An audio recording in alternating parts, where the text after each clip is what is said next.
Anti-derivative Jill.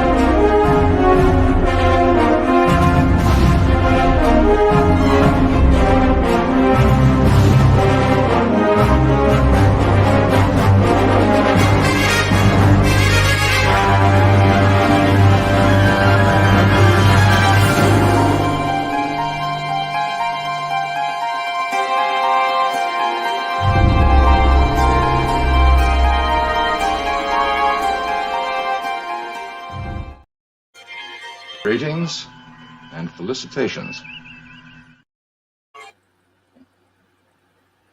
Hello, I am Anti-Derivative Jill, and this is Indefinite Lunch and Infinite Combinations number 67.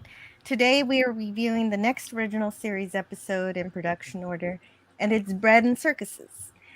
But we also have, I'd like to welcome Scotty R37. Hello. Ahoy. And Pop Culture Curator. Hello, hello. Yeah, thank you guys for being here. And for reference to production of these episodes, some of the facts I share comes from Star Trek 365, the original series by Paula M. Block and Terry J. Erdman. As seen on the original series reviews, you can find past recordings of on the Cloudburn Times channel with Raquel Briggs, and they're reviewing all of real Star Trek from 1966 to 2005. Currently, they have just started Voyager, so that's going to be a lot of fun. So with that said, let's check out Bread and Circuses. And so I've got to bring up the slides here.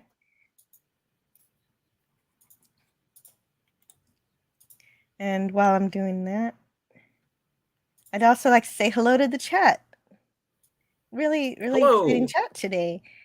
Hello to Ari Babel. He says, "What's up, Plessy Nation?" And hello to Darius Munchausen. Sean Carter. Sean Carter.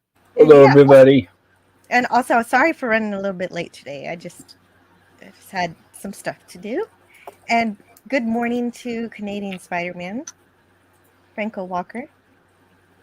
Oh no, you were having trouble with your old computer, which is why you got a new computer, Franco. But sorry about that, Franco. Yeah, he's having trouble with his new PC. Troubleshooting?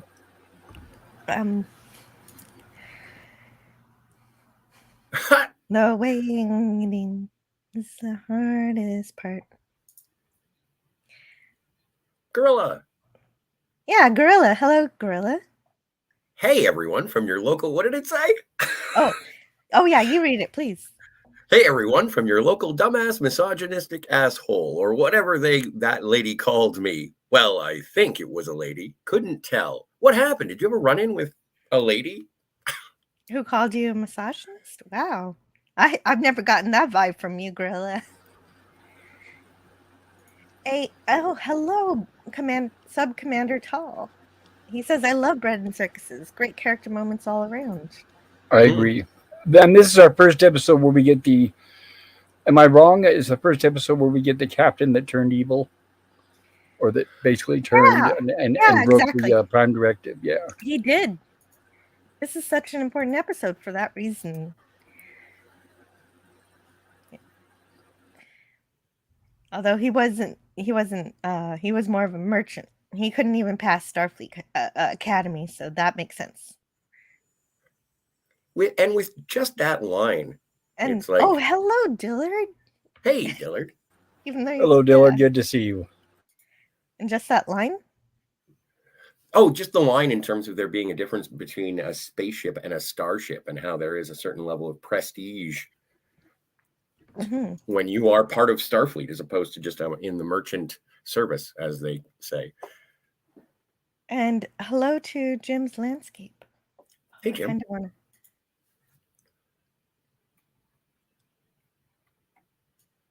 of want to No, I can't.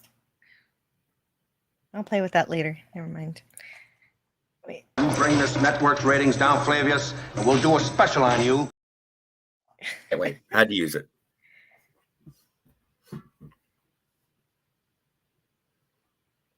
What a glorious day. Welcome and good morning. Oh, hello, Captain Finity. You had a live stream this morning? That's incredible.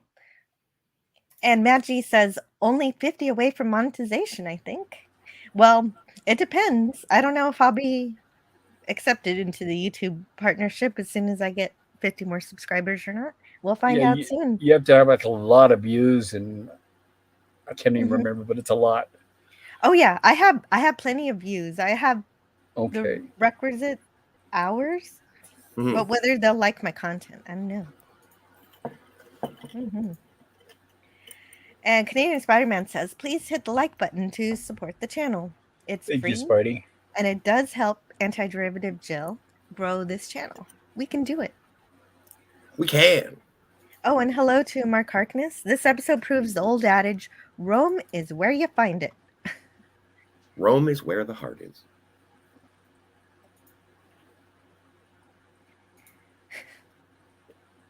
Hey, Franco. And Matt G. Hello, Franco. Good to see you. Matt G, Oh, you sound yeah. What's too loud? Dillard, I haven't had this, the volume of the intro. So I will go back and re-edit because I do still have it. I'll go back and re-edit, lower the volume, and send you a newer copy, Jill. Oh, that sounds great. Thank you for that input, Dillard. Thank you for. I appreciate suggestions, you guys, and rather than if I make a mistake and nobody says anything, I feel even worse. So when you guys notice some mistakes, thank you for pointing it out. That's what I really like about having Dillard around. Quality control. Good. Yeah. Yes. He's an honest guy. Canadian Spider-Man says, hello and welcome. The opening volume was really loud. And Franco says, I always turn down the volume before it starts. Sorry about that, Franco. Oh, and hello, Cam Cam. Hey, old Cam Cam. He says, I was wondering what happened to you.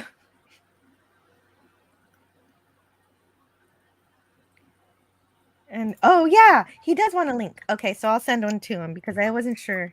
He just sent a thing. One to beam up. Yes. So that's good to know. Yes, please. So he shall have one. Delightful. Yeah. So Gorilla, you gonna make us a short about your date? Oh, hey, Sean Carter is going to release. Has he released his video on Enterprise C? I haven't looked yet, but it's going to be soon, if not already. All right, I'm looking forward to that. Good to see you, Sean. Nice. Panem et Circenses. And welcome to the panel, Captain Finity. Thank you. Hello there. Ahoy. Hello, Captain. Greetings. And hello to Dalek451. He's here. That's really cool. Dalek. Hey, Dalek. Good to see you. Canadian Spider-Man says, yes, we're all misogynistic now. I bet that lady can't even define it. Should the Chinese or terrorists surround her, however, I'll bet she'll be looking for the most manly guy around for protection. Yeah, usually how it is. And Gorilla says, all I said was I got to eat at a really fancy restaurant. It's one of those places that if I take you out to eat there, I better get laid out. Should have went next time. Go watch Gorilla. Okay, so you were clearly just making a joke, and she took it very seriously. If you mean that seriously, then it is kind of sexist. But it was that was clearly framed as a joke.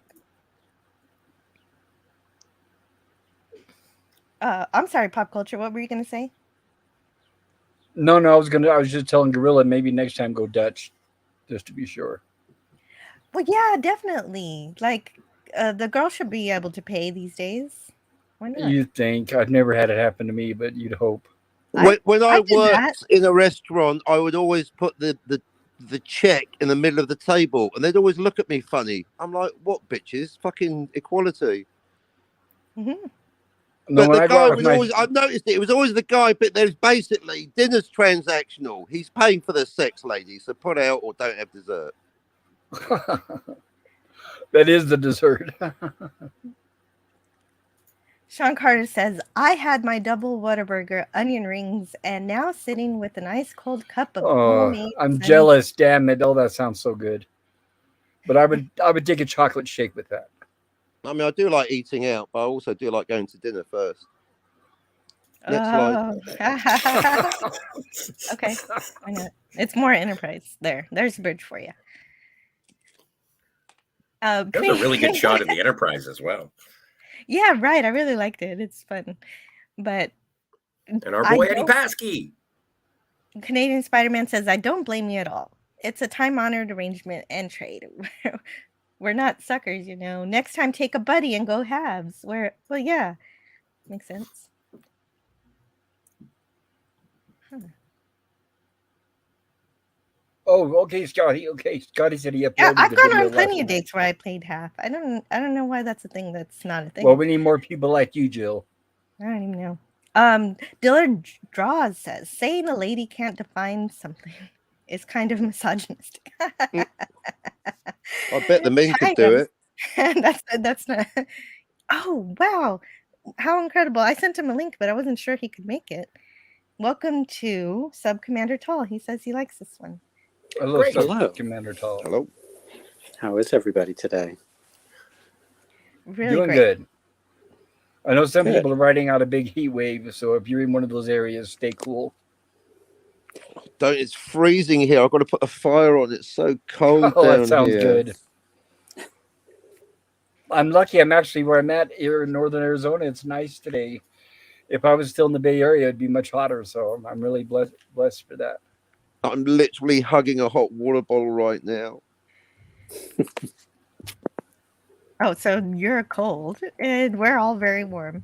Mm-hmm. Well, I'm always hot. Hey. Hey. Well, so before I begin with the slides, I'll just give away the basic summary so no one has to worry about spoilers. If you want to talk about something ahead of the episode, even though I go scene by scene, you can say things out of order if you really want to mention something. I'm not restricting that. So, Bread and Circuses on the hunt for survivors from the SS Beagle, a lost Federation vessel. The crew of the Enterprise arrives at planet 8924,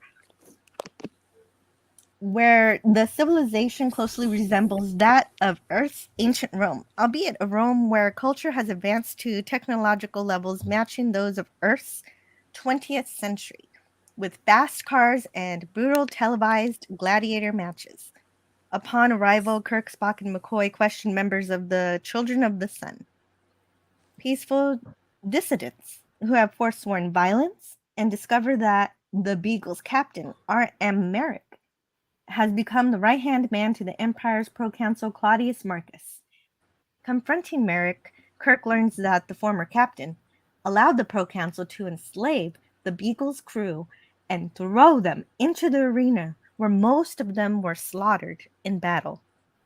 And now the proconsul expects Merrick to convince Kirk to do the same with the crew of the Enterprise. And so this episode first aired on March 15th, 1968. Bread and Circuses was written by both Gene Roddenberry and Gene L. Kuhn. Gene Roddenberry, okay, so they wrote the teleplay based on a story by the television writer John Newbold. However, Roddenberry and Kuhn received sole writing credit.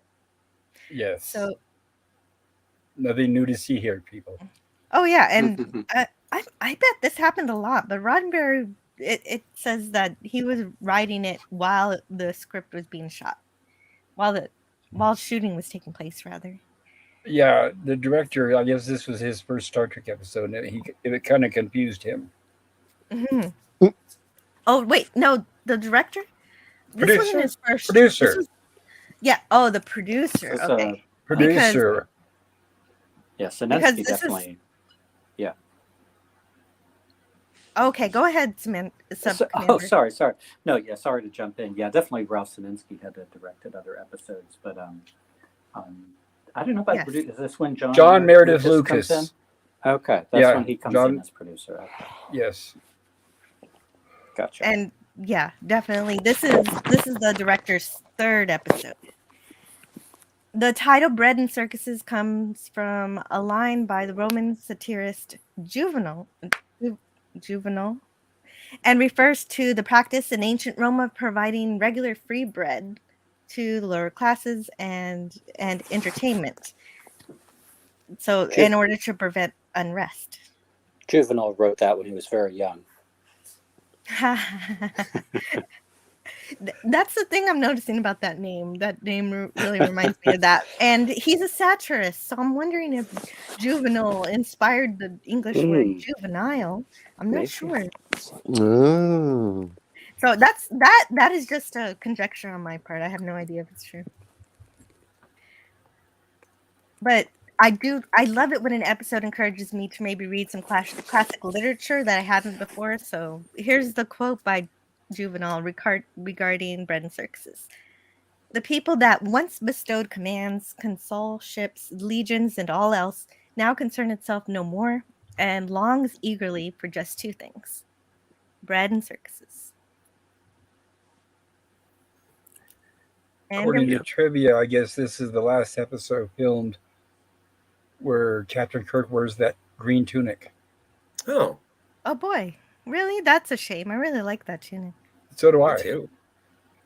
It was so is there a significance of the green? I don't know that. Maybe there's somebody in the chat that might have the answer. I've been wondering for 50 years, so if I can't get the question answered today, I'll never will. Why the green? Why? It's not yellow, Kirk. Why?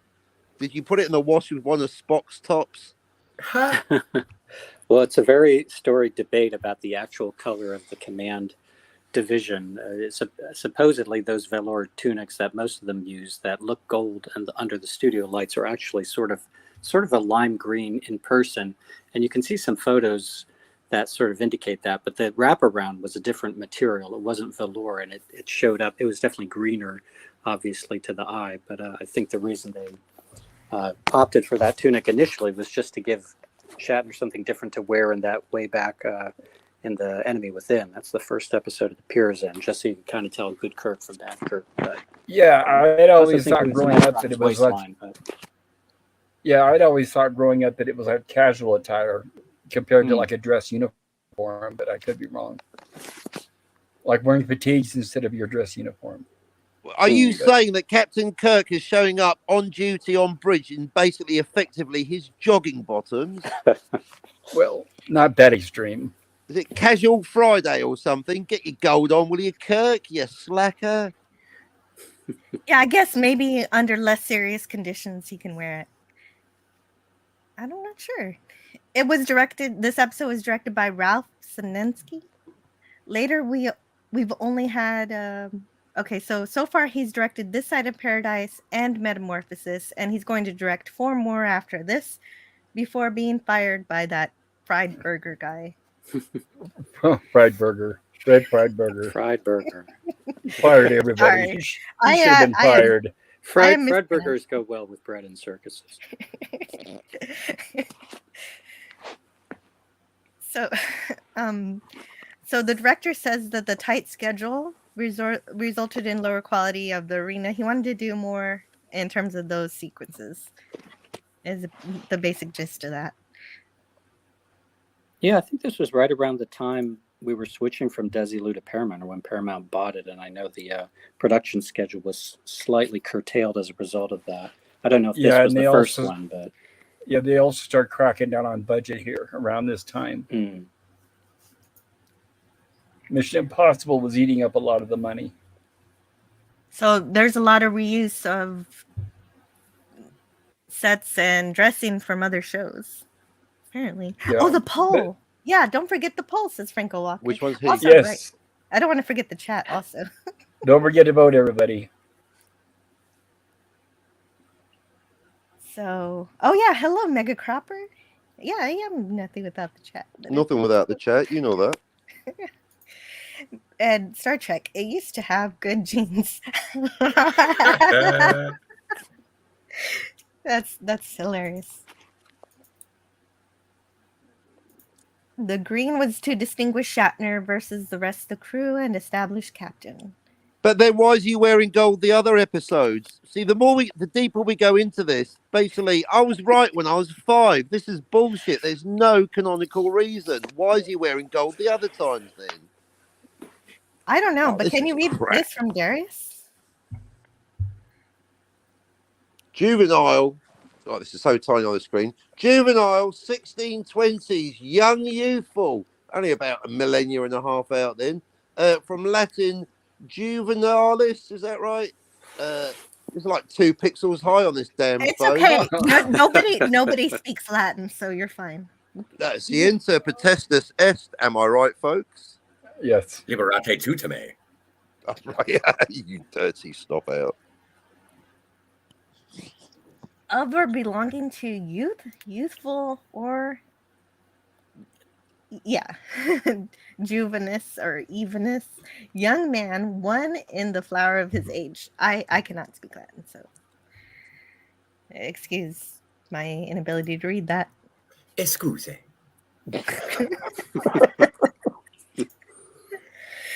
Oh, Yeoman Rand bollocksed up the laundry that week. What?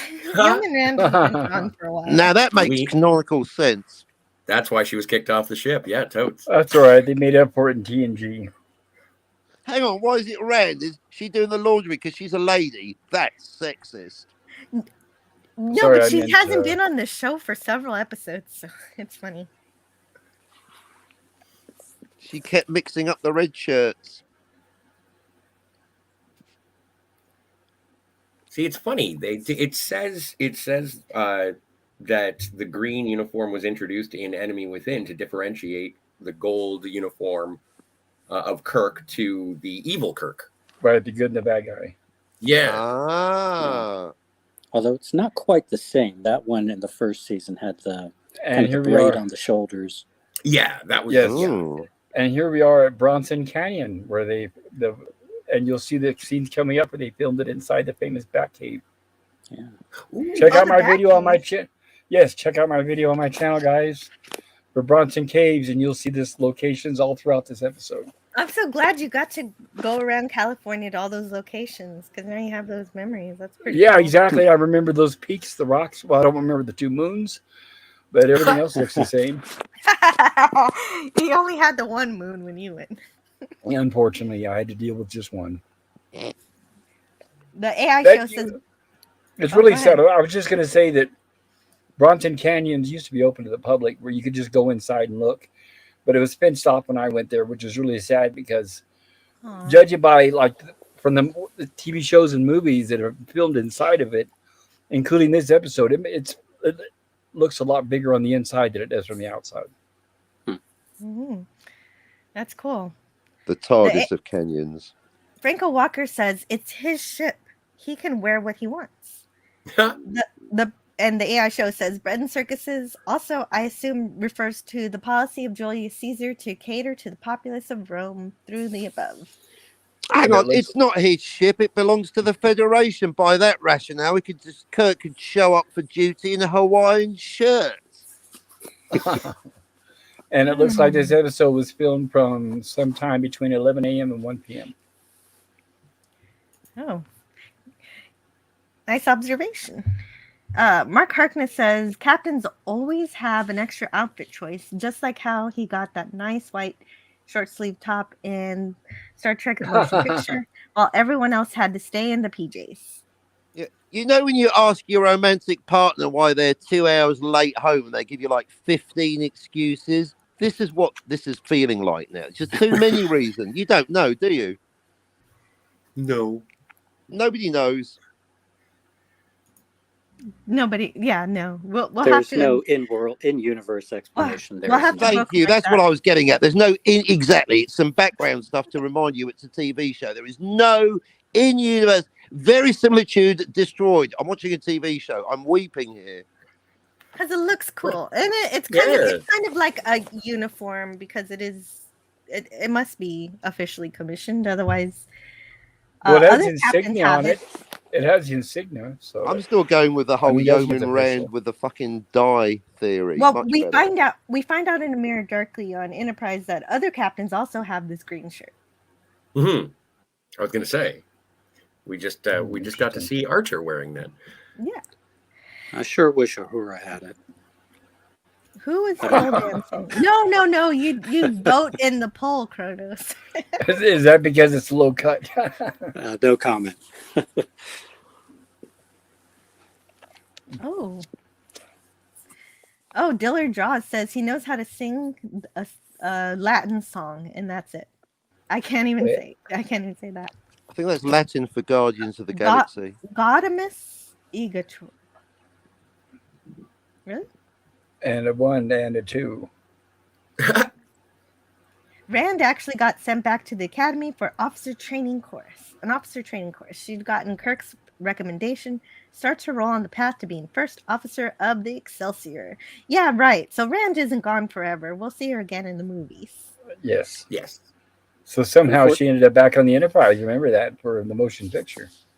Unfortunately, she failed the transporter class. So as a result, sending Commander Sonak to a grisly death. But I thought that was a problem because of the ship was kind of all apart. Right, it was out of tune.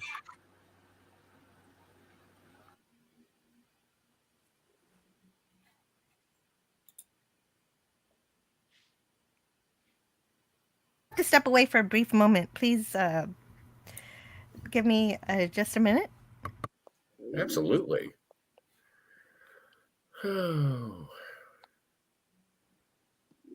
Nice sigh. That was very wistful.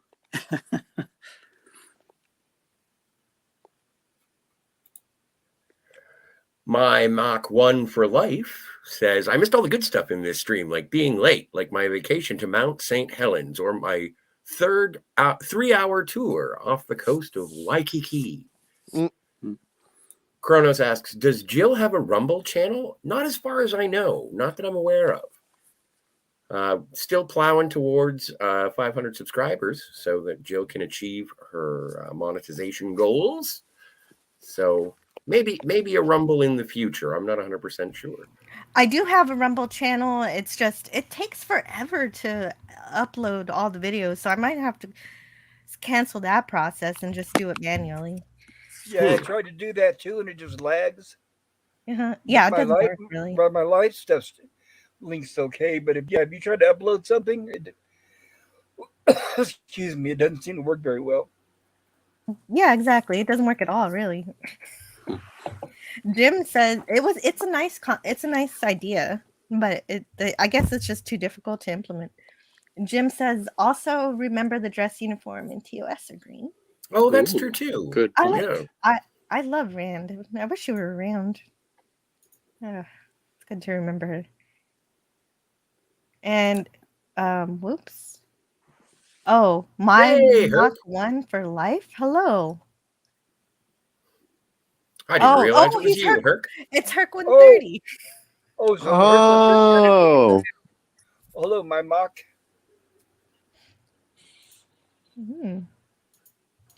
All right, so written by Gene Roddenberry, Gene L. Kuhn. Fun stuff. So they're checking out the part of the city where they picked up the broadcast, and this is I guess the it's not the first time we hear about the Prime Directive, but it's the first time it stated it exactly as the Prime Directive in those words, and also the first time its meaning is fully fleshed out. Yeah, this is certainly the best kind of Prime Directive episode, I think. Just the most coherent of them anyway. Agreed. Yes, definitely. And I really enjoyed McCoy. I think this is a great McCoy episode. And he just once, I would like to appear and say, behold, I am the Archangel Gabriel. Yeah, that was funny. And yeah, it is. That's almost regulation essentially specific. It's kind of making fun of what the captain actually did, the merchant captain. Merrick. Yes, thank you. So they're almost immediately captured by the slaves, the runaway slaves. Here they are. They got to raise their hands. Which I think is an indirect reference to Spartacus. Oh, Spartacus. Yeah, I didn't think about Spartacus. That's pretty cool. Cool connection there. I have a review of the movie Spartacus on my channel if anyone's interested.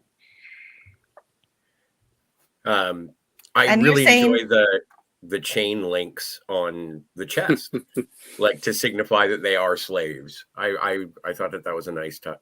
Yeah, they call themselves the Children of the Sun, but it's kind of like when you have one of those old Halloween costumes and it just sort of has the face of the character you're supposed to be. I mean, rather than actually resembling the costume, like, I don't know, when I was a kid, if you got a Spider-Man costume, sometimes there would just be like the face of Spider-Man on your shirt. It's like, well, that's not what Spider-Man wears. He doesn't wear a costume with his face on it, but they just wear the slave chain on their shirt. Yeah, you're right about that. Costumes have come a long way. I like how this group, they say they're against violence, but of course they still have to have weapons to protect themselves for defense. So I do like that. Not wanting it's more of a I don't want to commit violence, but I'm a pacifist with a machine gun. Let's discuss it over coffee. Yeah, well, if you don't have a machine gun, you're probably not going to survive very long. Right. I just like people with machine guns that call themselves pacifists. I like that. But they do mention that they're on watch from the police, so it makes sense that they're going to have guns. Really? Yes, I'm going to have to look up pacifist. A pacifist doesn't mean you never commit violence. It means it's only as a last resort. Last resort. The very core of my understanding of the English language has been shaken. Send me back to Poland. What? Pacifists can be violent? Oh, so what do you call someone that is never violent, that likes peace under all circumstances? A hippie? Jesus. Until everybody's dead? Dead? Yeah, dead. No, but there must be a word. You've got to have a word for a thing. Martyr. So like the Halkins. Yeah. Well, I guess if that's the case, if that's the definition of it, then they are not pacifists. They are sensible. We talked about that. The Halkins were pacifists, but they had deadly weapons. So they knew at some point they had to protect themselves. Well, and what about the Organians as well? With the ability to superheat. That is when someone says I'm a pacifist, I'm just thinking, great, free lunch. Yeah, because if you're going to totally put up your hands and give up, you'll be extinct in no time, especially if you have to deal with a race that's violent. Bronson Cave. There it is. Right behind Bones. There's where the Batmobile always exited. Oh, really? Very cool. And there's Mr. Atos come from his planet's future into his Roman past. The librarian. Atos. Love him. Well, I wonder if they do have Batman in this parallel Earth. That would be nice. He can come out shooting guns blazing, I guess. Does the planet have a name? They mentioned at the beginning. Yes, the planet does have a name. Well, not really. It's called Planet 8942b. Yeah. 8924, yes. Sorry, 8924. So like Vasquez Rock, scenic Bronson Canyon, located just minutes from the front gates of Paramount Pictures. This is from the Star Trek 365 book, has been featured in hundreds of films and television shows. It was initially developed as a quarry that supplied crushed rocks to the Los Angeles road builders at the beginning of the 20th century. And it's about 10 minutes away from Griffith Observatory, if anybody's heard of that. Oh, wow, really? Cool. That was one of the places I wanted to visit. I didn't get a chance to. Yeah, you basically have to drive past Griffith Observatory to get to Bronson Canyon and Bronson Cave. Isn't that the one where someone went, hey, hang on a minute, there's another galaxy. There's more galaxies out there. That one. And Bronson Cave is about a 5-minute drive from the famous Hollywood sign. Oh, right. Yeah, I did get to visit that. That's fun. Can you just go back a couple, Jill? Yeah, sure. One more. That one? There we go. I just enjoyed that quote and the way that Kirk You may is read it. going to say it. Not this one. The next one. This one. This is it. I'll take it out slowly. Just Oh. thank you very much.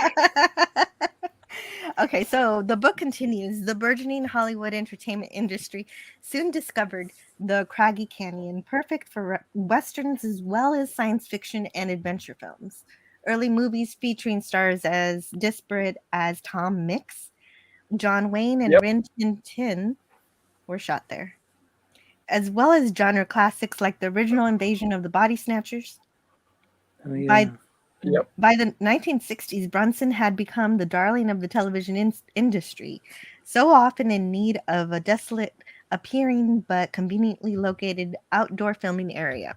Every incarnation of televised Star Trek, with the exception of the animated series, filmed at least one episode there, as did the film Star Trek VI, The Undiscovered Country. Besides its rocky slopes, the canyon is also known for Bronson Caves, which is actually a short forked tunnel through a hill. The origins of the man-made cave are a bit murky. Some say developers of the quarry, the Union Rock Company, blasted it out of the hill, while others claim the filmmakers did, with the producers of the first Robin Hood film, 1922, most often mentioned. Interesting. And so they're inside the cave here. Yeah, this is actually inside the cave. It's not a set. Yeah. Or at least fake set. I did not know they were man-made. That's very interesting. Yeah, I always thought it was natural myself.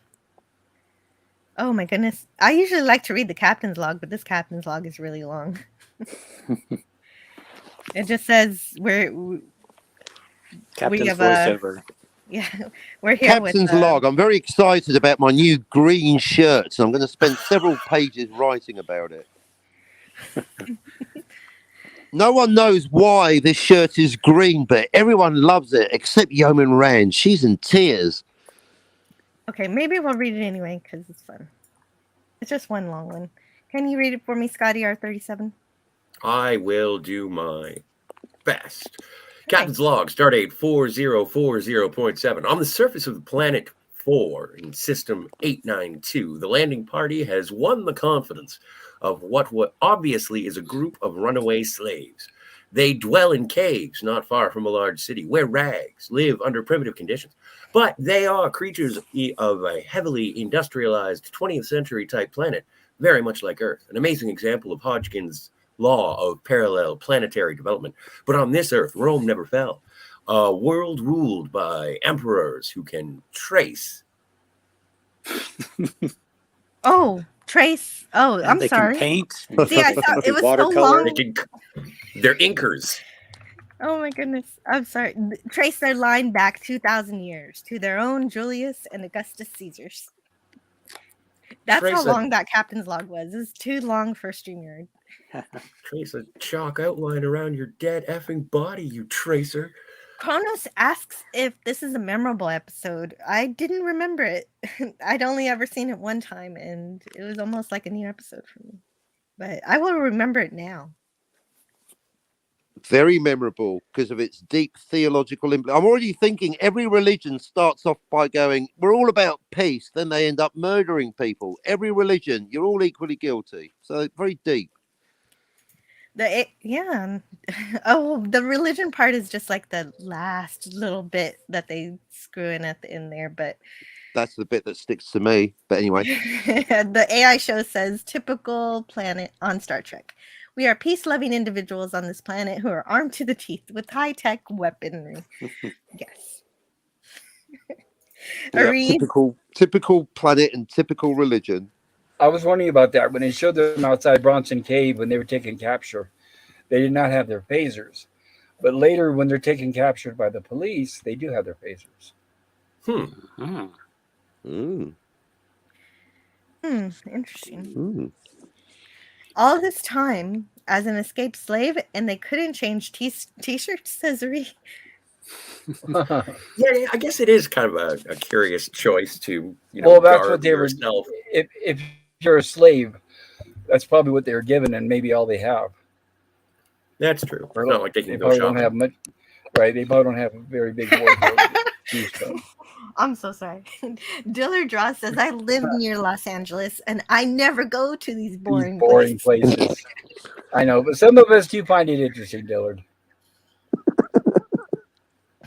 Cayman Rider 64, hello. Robin Hood, Prince of Thieves, without the accent? It was 1922, so I wouldn't be surprised if that didn't have words. Hi, I'm Robin Hood. Yeah, I'm from Lincolnshire. So, yes, it was a silent picture?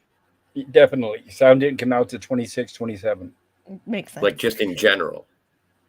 Well, yes. I'm sure it had music, but then they overlay any words they want to say on the screen. Right. It was a live orchestra, and it had title cards on the screen. Cool. I'd love to go and see like one of those classic prints. I know. Why so would I. I know Cat from the Phantasmagorium went to go check out Nosferatu and saw it with like the organ and all that jazz. I know LA had a theater that's all they showed was silent movies. I wish I could have went, but I think it's been closed down. There was a murder plot that happened behind the scenes there that I think helped it shut down. That's the slide changed. I was going to say, why were you looking at a flyer for one of Scotty's parties? Oh man, I wish I had a car that cool. Yeah, that is really fun. It's a Jupiter 8, conventional internal combustion engine. It's another Batman connection because the guy who designed that car, and there actually was a car, Gene Winfield. I think he also did thank you. He also did the Batmobile. No, George Barris did the Batmobile. Oh, that's a real car? That's okay. Custom aluminum show car. Right, the custom aluminum show car designed by Gene Winfield and completed in 1965. The reactor was based on a 1956 Citroen DS chassis and powered by a Chevy Corvair engine. It also made appearances in Mission Impossible and Bewitched. Oh, wow. There's some good pictures of Shatner in it. Oh, really? Oh, I would love to see that. That would be neat. Edge of Time says Gangsters of Triskelion is a superior use of the gladiator. So we'll True. Well, plus we get Angelique Pettyjohn, so I'm not going to argue that. Well, when people say the Roman episode, I always think of that one because I forgot about this one. So I'm so glad we watched it today so I could remember it. And Jim says, I love my green uniform in my Star Trek fan films. Scotty, don't blame the F on me, says Gorilla. I won't. I refuse. Edge of Time says, I wonder if those brains influenced Lex. I worshipped his shadow. And Canadian Spider-Man says, Rome had to fall. Every civilization does eventually. USA and Canada will go the same way in the end, hopefully leading to something more like the Federation. Yes, that is the hope. Side note, I mean, history isn't pop culture, but actually Rome didn't fall, it moved. Because Constantinople outlasted Rome for another 1,123 years. Didn't fall till 1453. So the real by the time Rome fell, it was basically a provincial town. The capital was Constantinople. Not Istanbul. Yeah, we both got there. Well, now it's Istanbul, but it was not Constantinople. It was actually called Byzantium. That's nobody's business but the Turks. Well, that's because they took it out. You know that Hagia Sophia was actually a church. Oh. It was the second Rome, and then that's why. And then the Russians, they got the third. It's a whole history is weirder than Star Trek, folks. You should study it sometime. It is definitely. Reality is stranger than fiction, and that is a true statement. That's why. Well, if fiction were as strange as reality, the verisimilitude would be broken, and that's why fiction is different than reality. Yes, what Jill said. Print that. That's so true. I'm going to start waking up every day and wondering if today is going to be canonical. Yeah, probably not. That's the thing. It isn't, and it doesn't get goes. I'm reality. I don't have to be plausible, Scotty. I don't have to make sense. I am reality. Exactly. Fair enough. Cronus says he's not a fan of this episode, and that's true. And I wasn't when I was a kid, but watching it as an adult, I like it. Yeah. Mm. Yeah, I didn't watch it when I was a kid per se, but I was pretty close to being a kid. I was 19 the first time I saw this episode. So now that I'm much older, I like it a lot more. Well, I think when you're a kid, you really want like the most spaciest kind of stuff in there. You want aliens, you want like spaceships, whatever, and not stuff that looks like, today. Rome or the Wild West or today, or, just other stuff you saw on TV. But when you get a little older, you can appreciate those great performances in this. Well, but the thing is the worse TV and Hollywood is getting, the more we appreciate this older stuff. Oh, yeah. I mean, now I appreciate it a lot more. Yeah, because and knowing we'll never get we'll never get television like this ever again. We'll never get Star Trek like this we again. get what it would be like if Roman society somehow managed to get up to the 20th century. It's funny. And Gorilla's Random Thought says an armed society is a polite society. Happiness Fences is make pacifist. People would know that in Texas, I guess. Oh, and Edge of Time says weak sauce episode. English speaking Romans? I don't get it. I think it's because they wanted to make sure that the homonym of the sun and the sun worked out perfectly. Because if they had a different language, then it would be unlikely that those two words would have been the same. Plus, a good 20 to 30% of English is Latin. So, in a way, we are actually speaking. Latin isn't as much of a dead language as people seem to claim. I mean, the word science comes from scientia, which means knowledge. Well, sure, that's true. If you're a doctor, you know quite a bit of Latin. I thought English was a derivative of German. It is. Well, that's the whole thing. It's a German and Rome. It's the only Romance-influenced Germanic language. Basically, when you're speaking English, you're a Latin person. Ooh. Like Antonio Banderas? Yeah. It's a potpourri. It's a Romance-influenced Germanic language. It just is. It's amazing. That's why it's the best language ever. Oh, yeah, 1776. We're all still talking the same language, aren't we? Civil War. Anyway, moving on. Yeah, right. Sure, moving on. So Captain Merrick is now known as Mericus, the first citizen. Mericus. Yeah, Mericus. Mericus, fuck yeah. And so Kirk is explaining that Mericus has violated the Prime Directive and he needs to be taken for punishment. So, however, they're going to lead them into the city to help find their friend if you are friends of Mericus, you are no friends of ours. Yeah, basically. He's a friend that we want to bring to justice. Kind of like John Gill. I get very strong. Like, is this the exact same episode as Patterns of Force, but instead of the Germans, we are being Romans? Yeah, you know what? It's definite similarities. Definitely, those are both Parallel Earth episodes. Yep. So there you go. Rogue Captain. Oh, and we have another captain's log. And so we don't get to hear too much from you, Sub Commander Tall. So please read the captain's log, the next one here. I shall do so. And then after that, I'm gonna have to cloak for a minute to go pick my daughter up from Romulus day camp. But let me do the captain's log. Well, as long as she's not a Riemann. Captain's log, stardate 4040.9.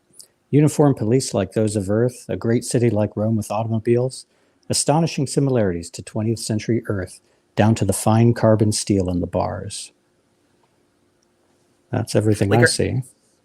Are these all shots of like stock footage of Washington? Oh yeah. One is MIT, I think. One is like the library at MIT. You're right. Oh, okay. Wow, you have great memory, Sub Commander Doll.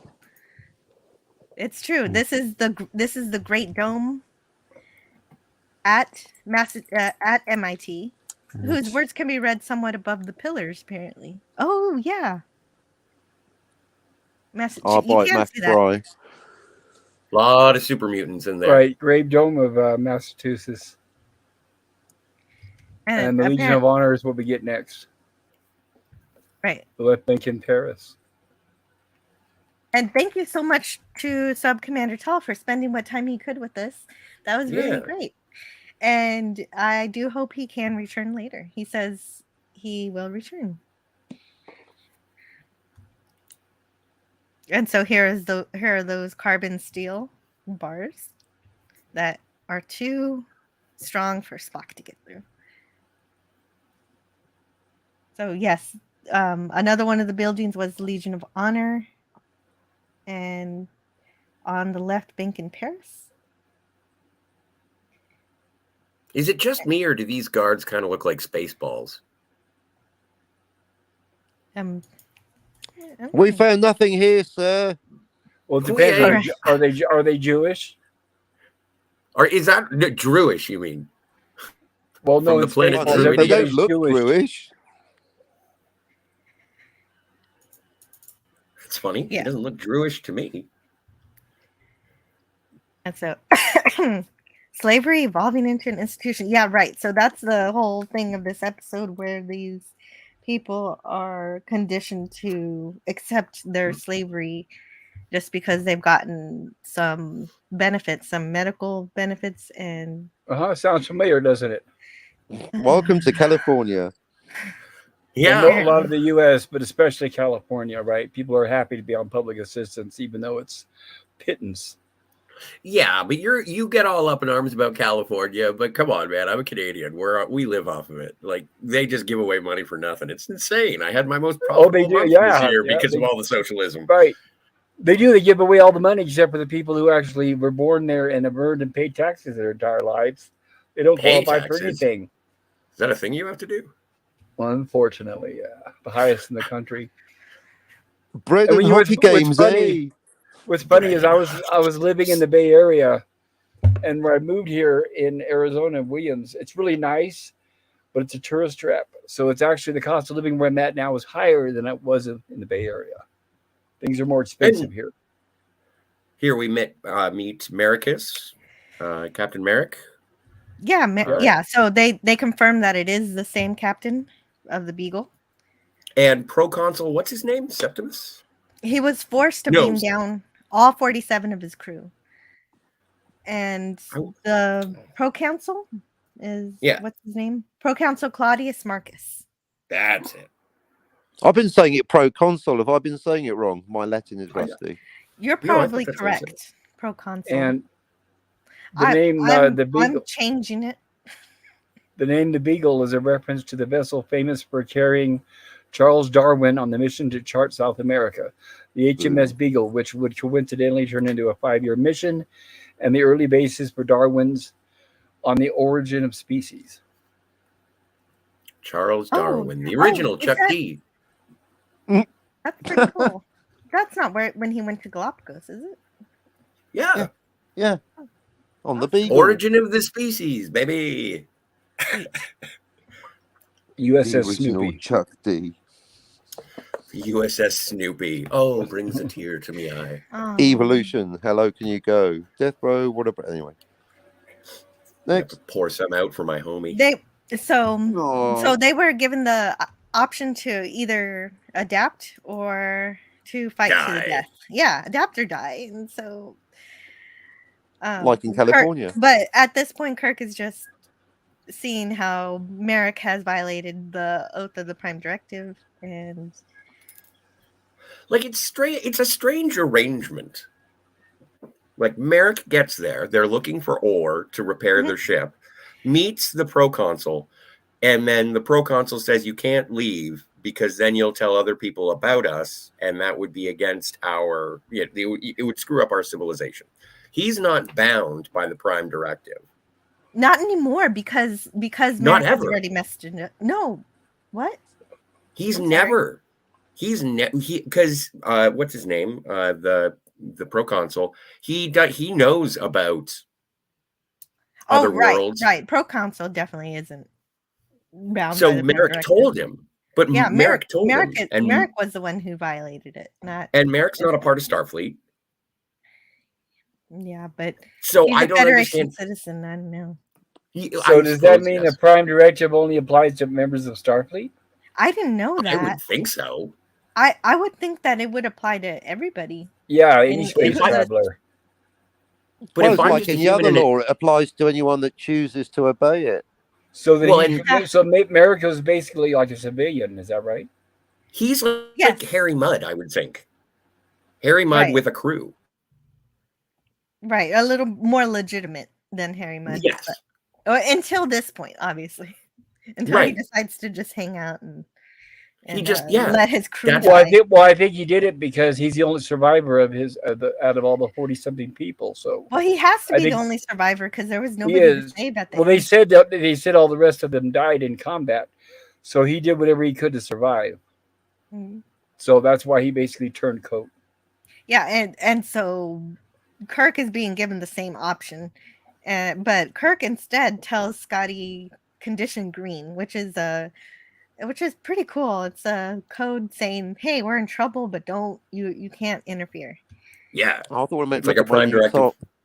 It's a prime directive for the prime directive. It's just funny because it's like, don't interfere until right the second we need you. Oh, yeah. Which we'll get to later. Well, and it also, I do enjoy that, what Scotty says. If I can't interfere, that's fine, but I can make them angry. Yes. This is true, love and Scotty. it's pretty clever. Me too. Now, this is interesting just in terms of the back and forth that Spock and McCoy have in terms of the deaths of World War I, World War II, and World War III. The deaths in World War II are grossly underestimated. I don't know about World War I.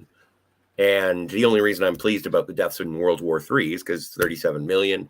And so if anybody's asked why I am Scotty R37, it's because it's to commemorate all the deaths in the Third World War. But Really? no. It is now. It is now. So, But I think it's 6 million in the First World War, he says, 11 million in the Second World War, which is very underestimated. so since Kirk wouldn't give up his entire crew, the landing party is set to fight in the arena. And so we have a ship's log from Scotty. Let's see. In the private chat, please. I don't want to. You know my Scotty sucks. I can't do Scotty. Okay. Captain Infinity, will you please read this? You don't have to. Okay, I'm not going to do it in a bad Scottish accent, though. That's Hello. I wish that was the way the captain's log started. Hello. It's quite chipper, isn't it? It is. Over. Can you That's hear how me? I start mine. All right. Right, no laughing. Come on now. Dear 93. ship. Ship's log. Star date 4041.2. Chief Engineer Scott recording. Captain Kirk, he's the one in the green shirt, and his landing party have checked in, but they have used the term condition green. That is new top, which means they're in trouble. But it also prohibits my taking any action. Down the pub for me. Rock and Scott roll. out. Perfect. Thank Like, you. Communicator drop. And I have a note about. Can you go back to the last slide? Oh, sure. Which one? This one? There. Does anybody know who that is? I His name don't is know his name. Ramsey. Logan Ramsey. He actually goes back extensively, a lengthy career. Now, here's what's interesting. His wife at the time, they were married for many years till one of them, whoever died first. She wasn't doing any acting at the time, but in the 70s, she started doing bit roles and TV shows. I remember she was in an episode of Wonder Woman. But she really hit it big as Ma Fratelli in The Goonies. Oh, wow. Yes, and she finally won, just before she passed away, she won an Academy Award for Throw Mama from the Train with Danny DeVito and Billy Crystal. Very, very funny woman. And Kate Mulgrew is in that movie as well. Which one? Throw Mama from the Train? Throw Mama from the Train. That's Billy Crystal's wife. Oh, they should throw her from the train instead. Well, no, because it's Billy Crystal wants to kill his wife, and right, Danny because DeVito she's horrible. wants to kill Right, his mom.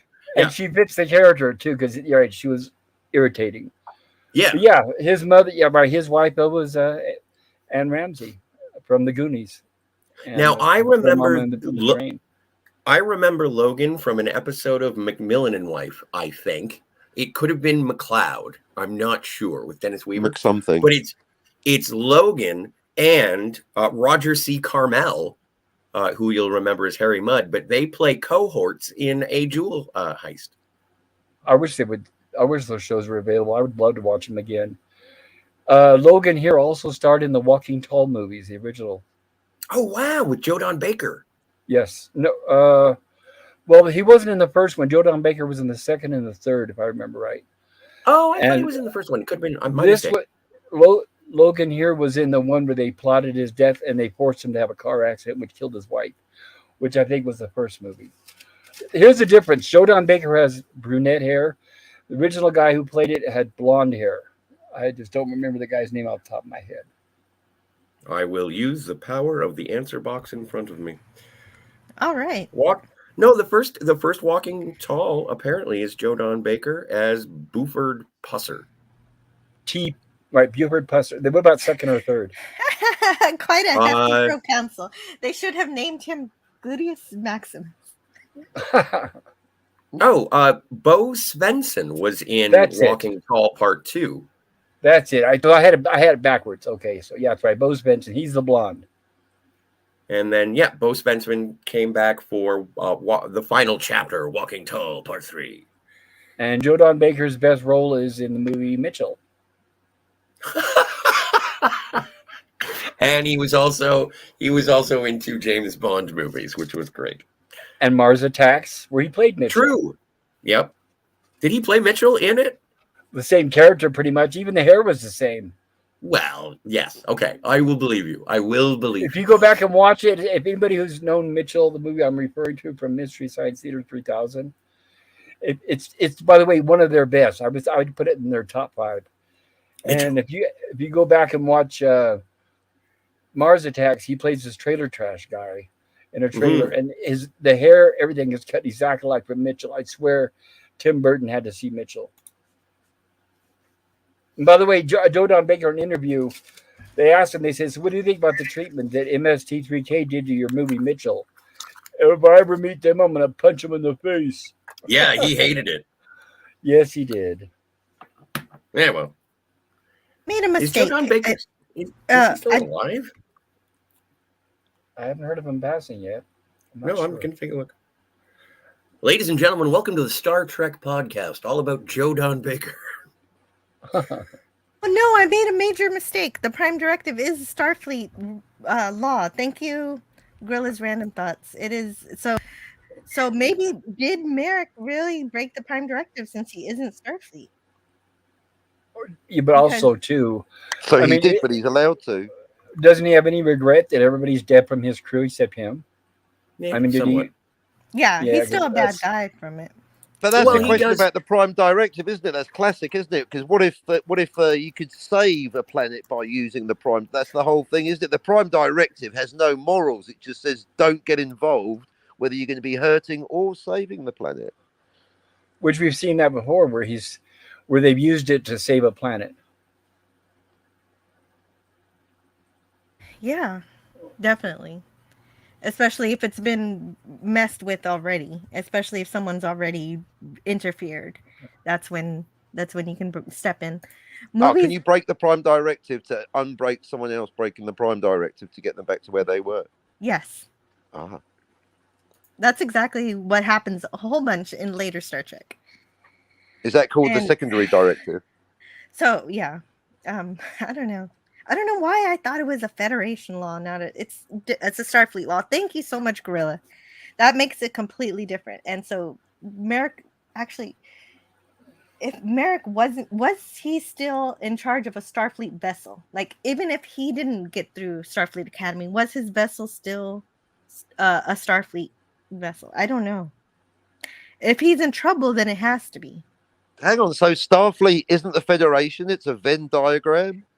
Well, yeah, okay, so the Federation, when I say the Federation, I should be saying the Federation of Planets, because you got hundreds of worlds, by and all each have their very own governments, but they come together to agree to do certain things, and they're like a government, like the United Nations. And yeah, Of Planets is in the third. No one's thinking it's the Federation of Munchkins. yeah, and so then they support Starfleet, which is the military who protects the Federation. So And they're so like the slaves. We come in peace, shoot to kill. and then Starfleet is like the military for the government. Okay, you got that, Scotty? Maybe Scotty's taking a break. Yeah, Scotty. Scotty said, "Be back in a jiff."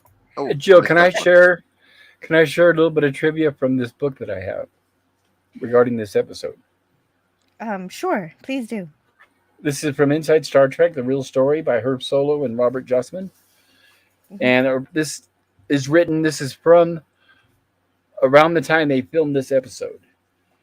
It said they were getting complaints by directors and other assistants that no one could use the phone on stage because Bill was always on the damn thing, and it was slowing things down. Inaccessibility to telephones is and has been the actor's lament since the days of Alexander Graham Bell. This is Herb Solow speaking. They had to speak to their agents and girlfriends, stockbrokers, fitness trainers, bookies, etc. To remedy the problem, I had another stage phone put in, and now we had one for incoming and one for outgoing calls. Soon both phones were in constant use, but at least company business could be handled in case of an emergency. But it was still hard to pry Bill away from the phone when he was needed on camera. He continued to be a problem. Directors still complained they were losing time. Bob Justman says it wasn't all Bill's fault. He was in practically every scene. Since it was the only way he could transact his other businesses during work hours, he had to either use the phone on stage or the one in the Star Trek offices. Tired of hearing daily complaint from the stage, Gene Roddenberry laid down the law. No more personal phone calls on stage. Bill, smarting from the reprimand, angrily countered, "Then put a private phone in my dressing room, and I won't have to type a goddamn stage phone." Gene tried, but Herb Solow said, "No, if Bill Shatner gets a phone, then Leonard wants a phone, and then Dee wants a phone, Michelle wants a phone, Jimmy wants a phone, George wants a phone, Walter wants a phone, Majel Parrott will probably want a phone. And think about Mission Impossible. Peter Graves wants a phone, Martin Latta wants a phone, Barbara Bain wants a phone, Greg Morris wants a phone, etc., etc. Don't forget Mannix. Mike Connors will definitely get a phone, even though they did not willing to pay for it. Not everybody can have a phone. Not everybody can have. Well, they are true. Then everybody's going to suddenly say they want it. And when they bring up Mannix, Mike Connors was the biggest actor at the time. So yeah, he would have demanded a phone for Mannix as well. And they finally go on to say the only designated actor on the lot who ever had a dressing room phone is Lucille Ball, and that's because she owns the place. Gene caught in the middle had to say no to. Right, Gene caught in the middle had to say no to Bill again. So Bill, his ego bruised, stopped speaking to Gene and continued to monopolize the stage phones, both incoming and outgoing. Herb says Bill also failed to recognize that his single-minded approach to his role tended to alienate his fellow performers. They became victim of his need to dominate all the action. Only Leonard and DeForest were relatively safe. The others, especially Jimmy, George, and Walter, sometimes found themselves either shunted to the sidelines or deprived of the chance to deliver meaningful dialogue, or both. On the recommendation of the departing Gene Coon, talented writer-director John Meredith Lucas, while in the midst of a multiple writing and directing assignment on Mannix, was lured as Star Trek's new producer. The 13th episode of the season, Trouble with Tribbles, had finished filming just before Labor Day, and the next show, Bread and Circuses, would begin on Tuesday, September 12th. Even prior to his Monday, September 11th arrival, Lucas was already receiving stories and scripts from Star Trek. By the next day, he had become the new primary addressee of all the voluminous Justman story and script memos. Lucas was no neophyte in the film business. His mother had written Ben-Hur, the original Ben-Hur. His father was also famous. His father worked on Casablanca. And he worked on the series Ben Casey. Nobody was speaking to anyone else. Gene wanted me to meet the cast and crew, so he took me out to Bronson Canyon, where the company was shooting on location. Shatner came around a corner, and when he saw Gene, he turned around and went the other way. And the cast was fighting too. All the actors complained to me about all the other actors. So I'll cut it out there. Thank you, Jill. Oh, there's some drama on the set, apparently. Those egos were going off. Oh, poor Shatner couldn't have a phone. Shatner was ahead of the curve. Jill, you're saying that Star Trek invented a lot of things that we take for granted, like the iPad, for example. That means that Bill Shatner, that's how ahead of the curve is that. Bill Shatner was addicted to his smartphone 35 to 40 years before it was invented. Yeah, apparently. I'm sure he had a car phone too, maybe. I don't even know. I think these came out in the 70s. I could be wrong. Oh, that's 70s? Okay. They were big and bulky, and yeah, the car had an antenna, but I don't remember them being in the 60s. I think it was the 70s. I even had a friend whose dad had one. Yeah. Oh, yeah. That's fun. I want to look into that now, but I'm sure they're very expensive. So, yeah. Then, so Scotty here on the bridge, he knows he can't interfere, but he asks Chekhov to look for power sources on the planet so that, and how much their beams will take to overload them. So, even though he can't take any action on the planet, there's nothing stopping him from frightening them. So that's what he says there. With a certain twinkle in his eye and a little bit of glee. Yeah, definitely. And also, we have a few chats. Whoever asked for / suggested the date is the one who should first offer to pay. Oh, wow. That's way back. I was just reading all my starred comments. Totally agree. Yeah. You know what's funny about that statement is, yes, if you live your life like that, you'll never go out on a date. Well, it's really funny. Like I went on an internet date and met up with the lady, and she said right off the hop, she was like, and I just want you to know that I'm going to pay for lunch, because it was a lunch date. And she said, I'm going to pay for it because you know what? Guys get a lot of shit these days. And quite frankly, that's not what I'm here for. I'm not here to give you shit. You're fine, but I'm buying. Don't worry about it. So, yeah, it was really, nice. She was she really expecting quite pleasant. Sex afterwards? No, not by the midpoint of the date. You know, it's me. So you played hard to get. When the woman offers to pay, maybe that's their way of saying they don't want to sleep with you. It could be true. It could be true. But I agree, Sean Carter, because that takes the sexism out of the equation. Because going Dutch isn't very romantic. Yeah, it's the person doing the inviting should pay for the entire day, including dessert. I think that any good relationship starts off as a friendship, and if you're friends, then you pay for your own thing. Well, shouldn't it also be how you invite them? Like if I tell somebody, hey, let's meet up for lunch over here at this place over here, does that mean I'm volunteering to pay for both of us? Well, I guess if you are the inviter. You get married and then she takes half your money anyway, so... Yeah, well, then that's different. Then they pay for dinner. Yeah, that's my Tinder profile is BYOB. That's all it says. But I guess that's just the thing you. I guess we're way behind. That's right. That's the thing you agree to when you set it up. Franco Walker says it's okay. So let me figure out where I was because I have something started. Yeah, I'm still waiting to see Captain Kirk in a Hawaiian shirt, Franco. Captain Kirk is Magnum PU. At least that planet has decent publications. Apparently, in Star Trek, planets can be judged in terms of their development by the quality of their magazines. Well, and I really enjoy at the beginning of this episode because Rome is known for its roads, correct? Yes. And Spock roads. does say Texas. it has an incredible road system. Have you guys heard that 2 people in the last month have been caught carving their initials into the Colosseum? Dude. That's rude.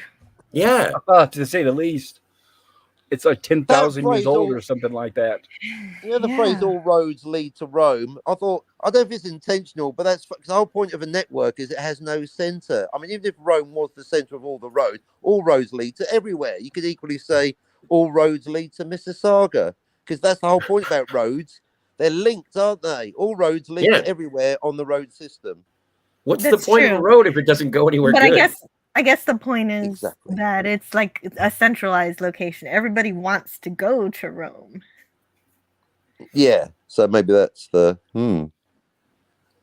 Ree says, but it's all about saving money on sets and wardrobe. Bread and Circuses, a piece of the action. Patterns of force. Mm-hmm. I can't wait till we get to piece of the action. Oh, Yeah, that's going to be good, but I am looking forward. what It's I'm basically saying is whoever made that decision, I will give him a green top. We don't need a canonical reason. Well, that's coming to haunt you now, isn't it? Because I'm still talking about it on YouTube every day, forever. Why the green top?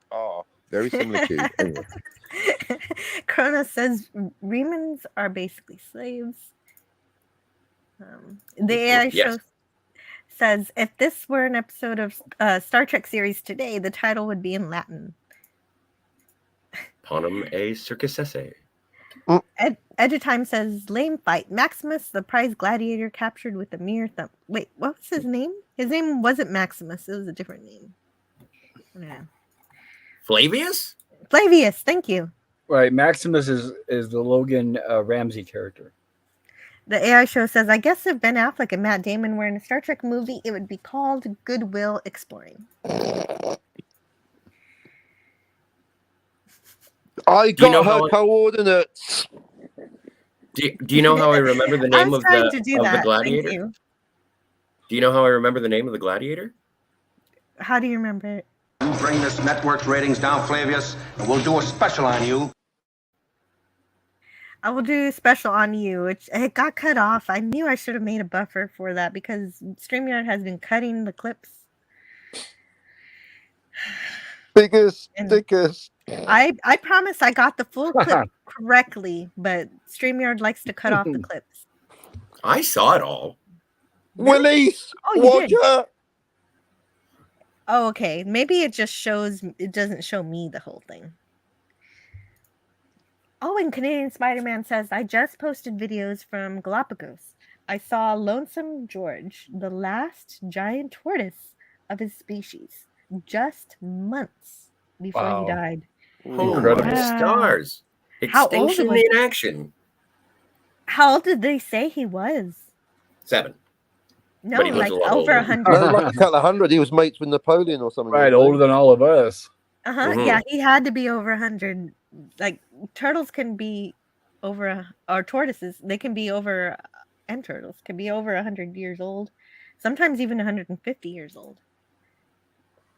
I had a pet turtle for a summer. I had one when I was a little kid until we found out it carried disease. What's that? Yeah. Oh yeah, right. You can have fun with a pet turtle, but don't touch it. After you touch it, you pet it or whatever, you gotta wash your hands. Yes. Pet the turtle, wash your hands. Yeah, it used to be very common when I was a kid, early 60s. You could find them everywhere until it was discovered, and then now you can't find them anymore. They were at, like swap meets and every pet store. I think I was probably about 2 or 3 when I had mine. Oh. There was a store in Ontario called Bargain Heralds, and every time you made a purchase, they gave you a turtle. It's too bad. I like turtles. Turtle? What's that? I want to say hello to Tim's Talk. How are you doing? On your left. How are you doing?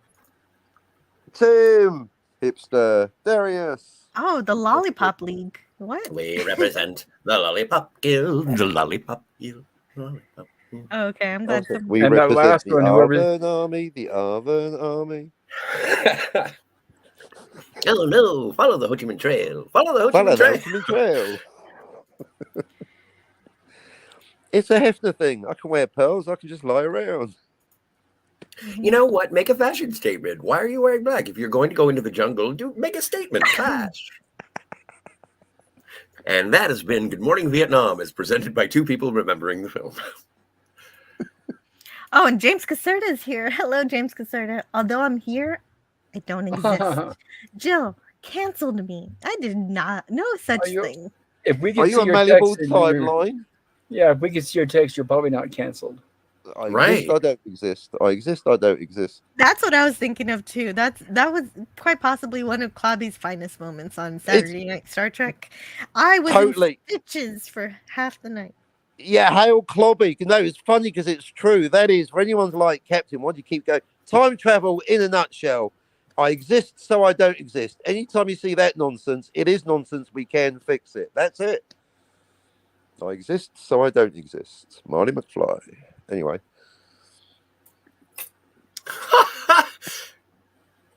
Sorry, thank you so much, Nemesis Enforcer, for giving me a shredder quote. That was great.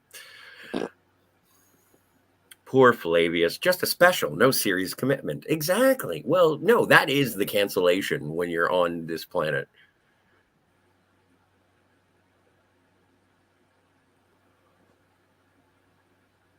I like turtles. Turtle, turtle, turtle. Hello, Nemesis. Good to see you, buddy. Nemesis. So we do get, here we go with some gladiatorial Sorry, I was games. talking, but I was muted. Exactly. Thank you. You may Classic. continue. Talking to yourself. Deja vu. Yeah, I was talking to myself for a minute. Please continue, Scotty. That was a good start. No, but was I responsible for describing this fight scene or not? I hope not, because I didn't write anything down this time. But well, no. I did ask for something, but do you remember what it was? I forget. No, I just said pick something and talk about it, but it's okay. Well, I failed again, so you're welcome. Well, no, you didn't fail. You started off really great, and then I interrupted you. Oh no. But I like this because it does sort of show the trappings of an alien planet while also pulling back to show that it is just a set. Yes, and making so I fun thought of it was TV. Yeah, and I thought it was a very clever way to sort of subvert the alien planet itself. It's like, okay, yeah, no, this is our alien planet, and it is obviously a set. It's fine. Don't worry about it. Yeah, definitely. Oh, hello to Mr. Brown Alliance. He says, congrats on 450 subs. Thank you so much. I normally don't celebrate on the 50 mark, but when I'm close to monetization, I do. So yes, 450. Hooray! This is tangentially my 450 subscriber celebration since I don't have... And the rate you go on, it shouldn't take too long to get there. Yeah. Thank you. I hope that's true. Maybe a couple months, probably. We'll see.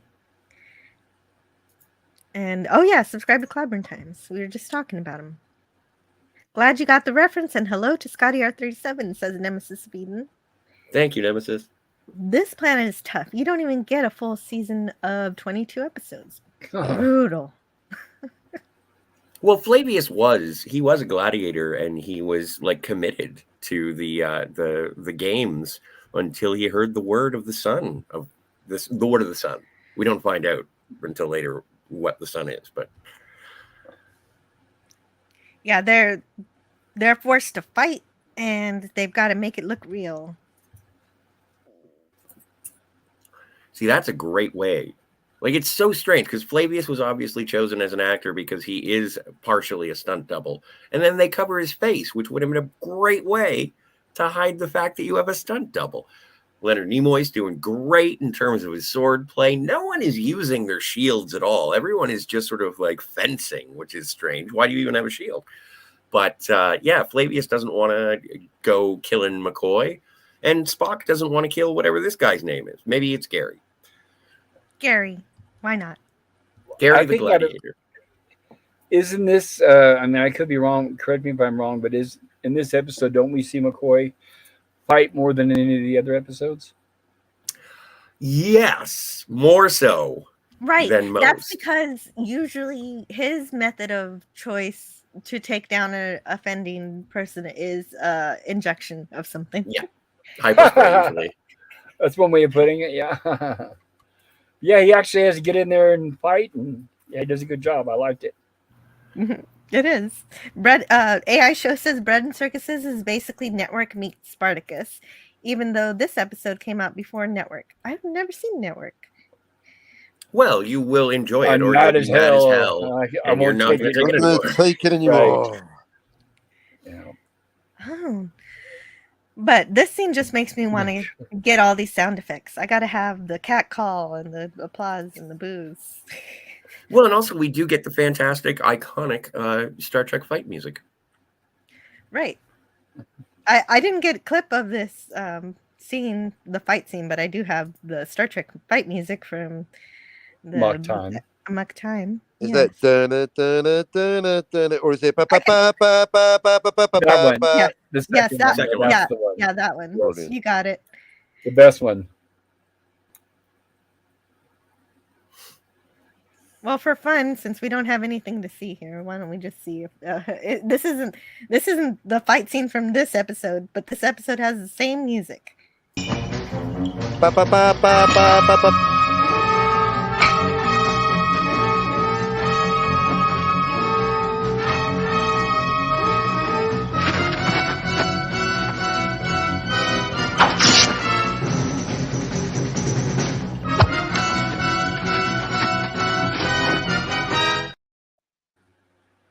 Kroika! Flash fiction. I am so happy that I'm allowed to play that music. It makes me so happy. Without getting a warning. Yeah, that's excellent. Yeah, no claim whatsoever. It is the one instance in which Paramount is merciful. It's my wooing music. Lemon Pie says, thanks, Nemesis. Hope you're doing well too. Hello, Lemon Pie. Hello, Lemon Lemon Pie. Good to see you Pie. there. Lemon. And you've got Best Wolfie is here. He says, Hey, Wolfie. best sing-along ever to you, Hello, Captain Wolfie. Kennedy. Hello, Well done. Wolfie. Nemesis of Eden. Captain, would you like to do this one? Nemesis of Eden says ba ba ba ba ba ba ba ba ba ba ba, or something like it. Root, root, root.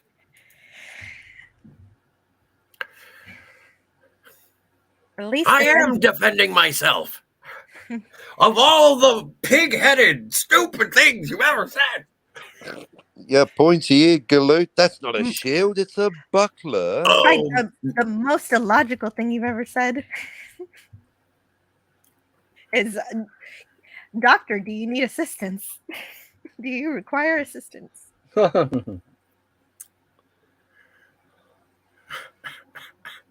Whatever gave you that idea? I love DeForest Kelley. I love Dr. McCoy, and I know pop culture. You and Jill have covered the poems of DeForest Kelley, but like he is my favorite character of Star Trek of all time ever, and this is one of those moments when I was sitting down to watch this last night. Even though I did die in the middle of watching it, I got better. But like watching this, I'm just like, dude, you are the best. Yeah, casting wise, you know, as we all saw from the beginning, they played around with a few different actors and like lightning in a bottle. Mm-hmm. So after this point, Spock overpowers both opponents and incapacitates one of them with a broken Right. neck pinch. Notice I was how thinking- right. Notice how as soon as Spock realized he needed to take over, it took him no time to take out both of those guys. Right here. Yeah, right. He could have done it from the beginning. From the beginning, right. He kept telling the guy, he goes, "I can hurt you." He goes, "I can hurt you," or I can't remember the exact words. You're right. He does say that. So, but this is a violation of the rules, apparently. But they get spared for it anyway, and they focus their attention on Captain Kirk. Yeah, notice they don't use the thumbs up and thumbs down like the Romans did. I was expecting that, and Me that was too. interesting. It's one of those. It's difficult to. There's almost too much. Apparently, it's a myth, or apparently it was used, but there's no recording of thumbs up correlating to spare him. In fact, it might mean the thumb might indicate the cutting of the throat. So just putting the thumbs up actually means kill him. I That's wasn't there. It's true. hard to research these things. But I did hear that. That's what it means. So it's like the opposite. yeah, Well, there's also How a would you gesture where you display- look, you take your thumb like you slice your own throat. They may have used that gesture. yeah, that's basically what it is. So maybe thumbs up came from that. Like, oh, there's no throat slicing. So Ariba Bell is definitely going to watch this episode tonight. Excellent. Yay. And AI Show says apparently McCoy and Spock learned sword fighting at the academy.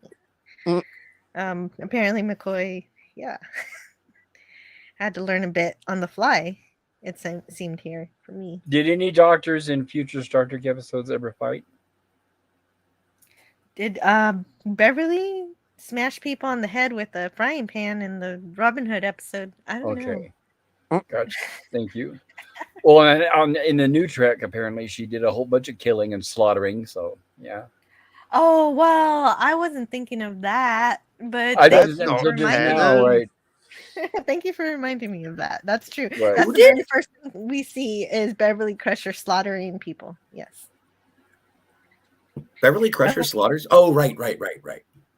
You know what? Normally- Really, and now that you bring it up, the thing that bothers me most about Picard season 3 is that up until that point, Beverly had a perfect shot to hit ratio. Everything she shot at, she always hit until Picard season 3. So F that show.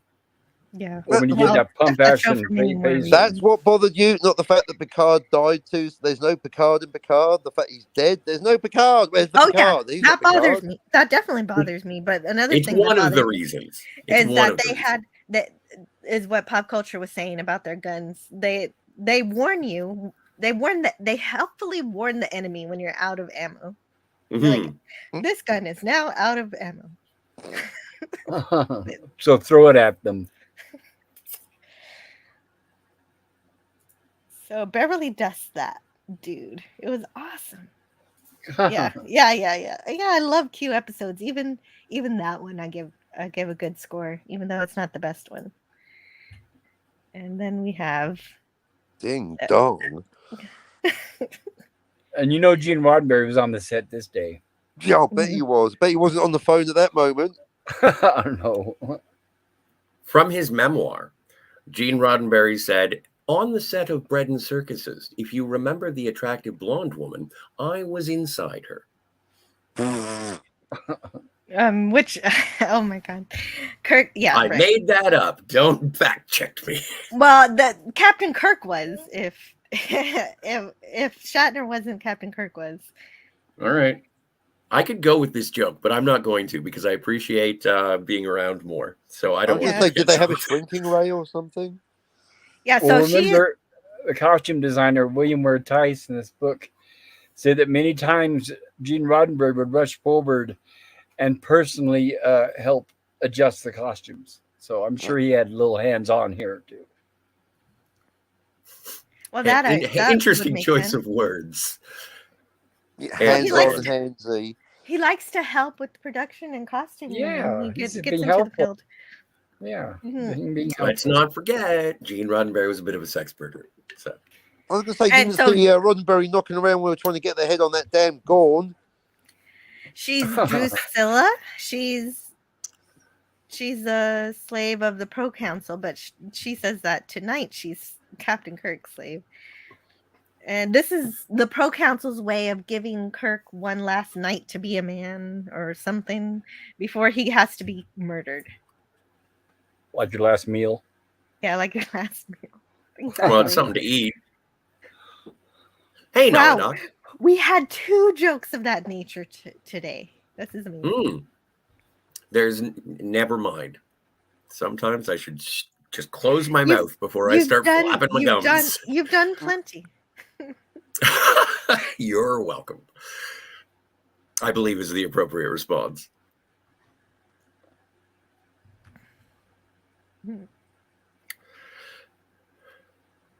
Oh, this is such a good character scene between Spock and McCoy, and Nimoy is playing that bubbling rage of being trapped so very, very well, and the acknowledgement, angry, Mr. Spock.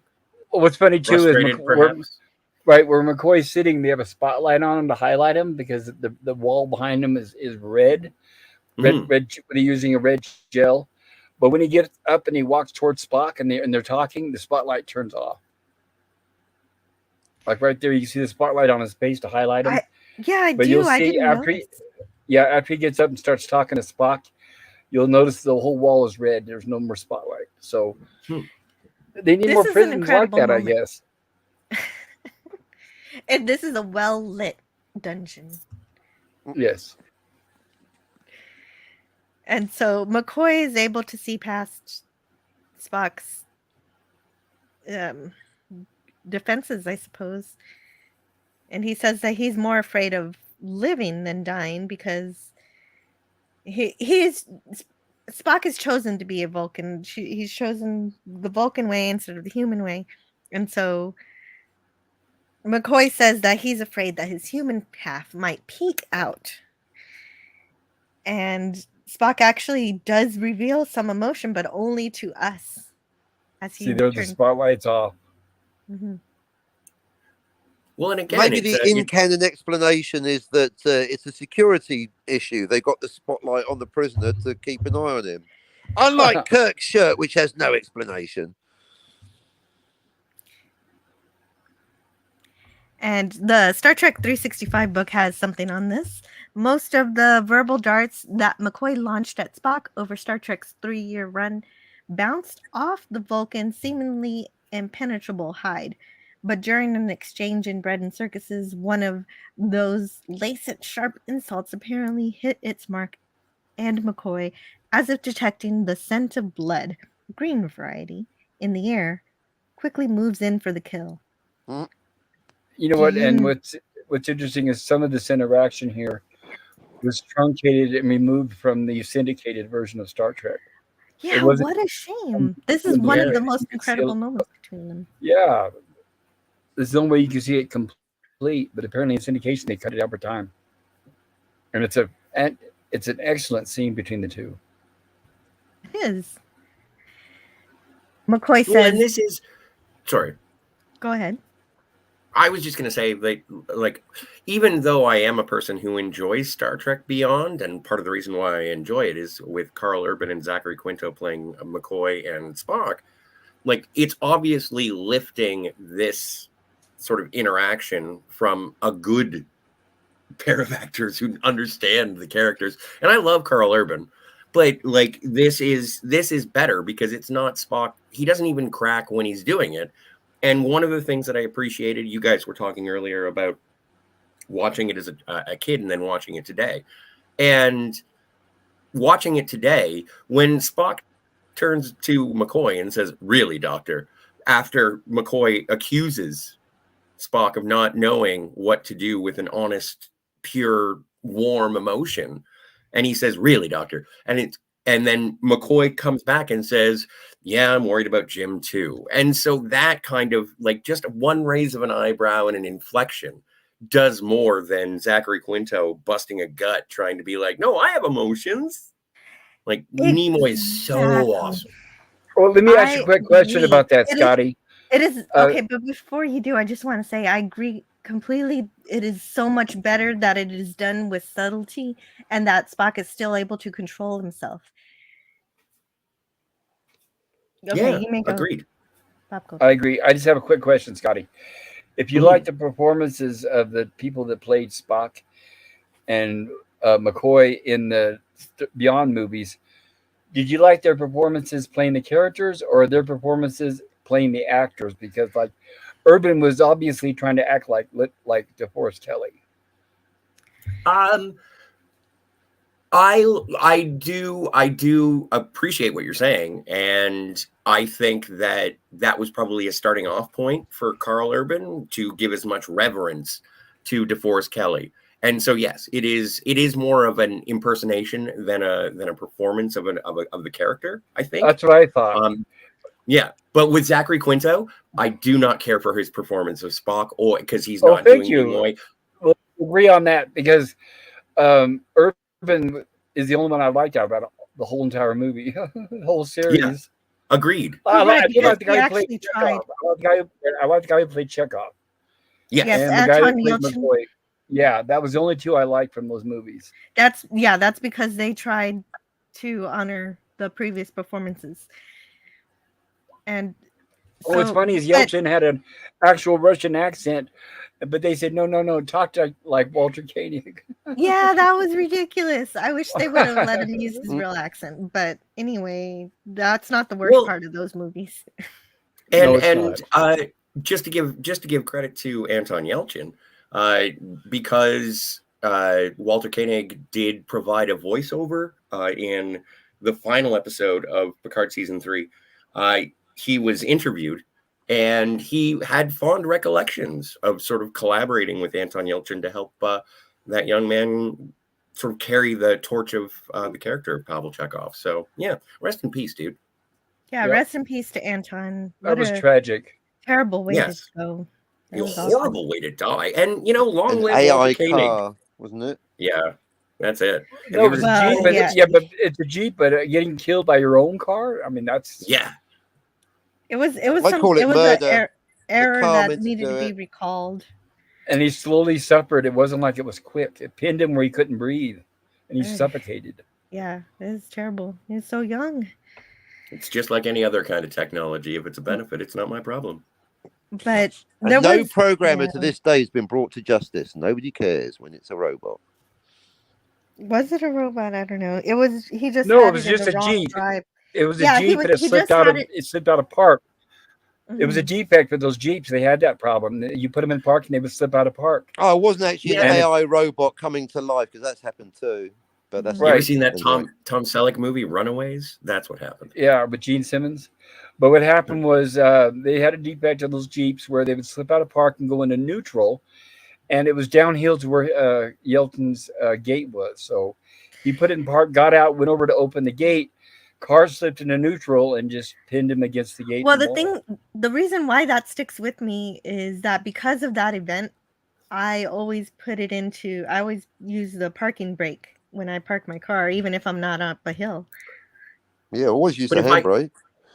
But if I remember correctly, and I think that it sort of speaks to what Pop is saying, is that the hand brake, like the emergency brake, was an electric dial as opposed to a physical like lever, and so that What? was the issue. Yeah, no, it's I'm not a big fan of computers in cars because I'm old school, so I always considered it an emergency brake, and I never use it unless I'm on an incline.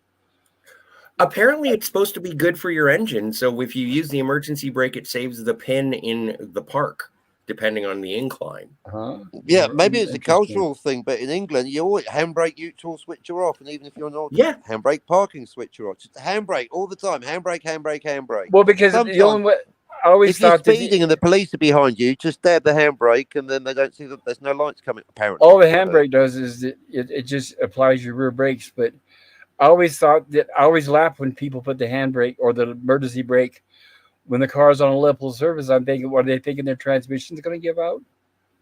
Because your transmission's holding your car in park. I could see if you were driving a standard or a stick shift. Well, Maybe it's have fun. Even then, So your your car's only going to trans- move if manual your or- transmission yeah. gives up. Stick shift or automatic handbrake. Handbrake neutral switcher off. Handbrake Well, some parking people do. switcher off. Just don't Yeah. be the one at the gas station that when you're putting the cap back in, you're going and turning it about 10 times because they don't realize that you only need to turn it once. What were you doing letting them do it for? Put your own cap in, Pop. You can't even let those fuckers touch your car. Well, it makes a noise for a reason. When you're tightening your cap, it has Get that off my clicking car. sound I'll to do tell it. you that Thank it's tight. you. I'll turn it as many times as I like, thank you very much, and I will put on my handbrake as I please. Yeah, because some people do. They're click, click, click, and I'm thinking, okay, all right. Well, my manual says 3 times, so I do 3 times. Huh? Okay. That's interesting. Yeah, no, I follow directions even if they don't make sense. No, So- that's fine. I never knew that was in the manual where it said turn it 3 times. For my Silly car, Because it Windows. doesn't get any tighter. Yeah, as you guys know, you could turn it 100 times. It doesn't get any tighter after a certain point. well, I follow 100 directions. That's literally laughable. 100 Can might we be talk good about- excess. Can we talk about driving etiquette once we get to a piece of the action? Yes, but I do want to finish this paragraph in the 365 book. Please. So it has McCoy's speech here, which I really like, so I'll read it. Yeah. Do you know why you're not afraid to die, Spock? You're more afraid of living. Each day you stay alive is just one more day you might slip and let your human half peek out. That's it, isn't it? Insecurity. And so the blocking in this sequence is unique to the series. Typically, when the Doctor launches into one of his tirades against the Vulcan, the two are face to face. With Spock regarding McCoy impassively, and that is the way things start out here. But as McCoy nears the truth, Spock deliberately turns his face away, leaving the viewers at home to witness his countenance and his true feelings. He seems troubled by McCoy's accusations. Perhaps this is something he hasn't realized about himself. But ultimately, it doesn't matter. Spock quickly recovers his composure and turns back to regard McCoy with the usual well-practiced disdain. And that's that for Spock's brief moment on the psychiatrist's couch. Psychiatrist? Psychiatrist. Excuse me, my type is kind of small here. At least in Bread and Circuses, but the events in the following episode, Journey to Babel, would reveal to one and all the primary source of those apparent chinks in his emotional armor. And yeah, I can't wait for the next episode. I really enjoy Journey to Babel. Is that the next one? When you think about it, the emphasis is a bit arbitrary. It's psychiatrist and then psychiatric, but surely in both cases the emphasis should be on psych. Thank you for thanks for that. I have a doctorate in psychiatry. This is a psychiatrist, isn't it? We're supposed to psychiatry. Yeah, but how do you know you're a psychiatrist? Is it nuts? That's true. You don't have to be nuts to work here, but it helps. I mean, it's just another human who's flawed. You know, all humans have their flaws. They do. That's why I don't know if I could trust them completely. You probably get two different stories from two different psychiatrists. Exactly. Well, and that's the case for any science. If you want a good perspective, you've got to get many sources. So you've got to have many psychiatrists, apparently. Yeah. But yes, Journey to Babel is next. Babel. Thank you very much. Babel. I wasn't going to correct you, but that's great. Cool. Well, they're both correct.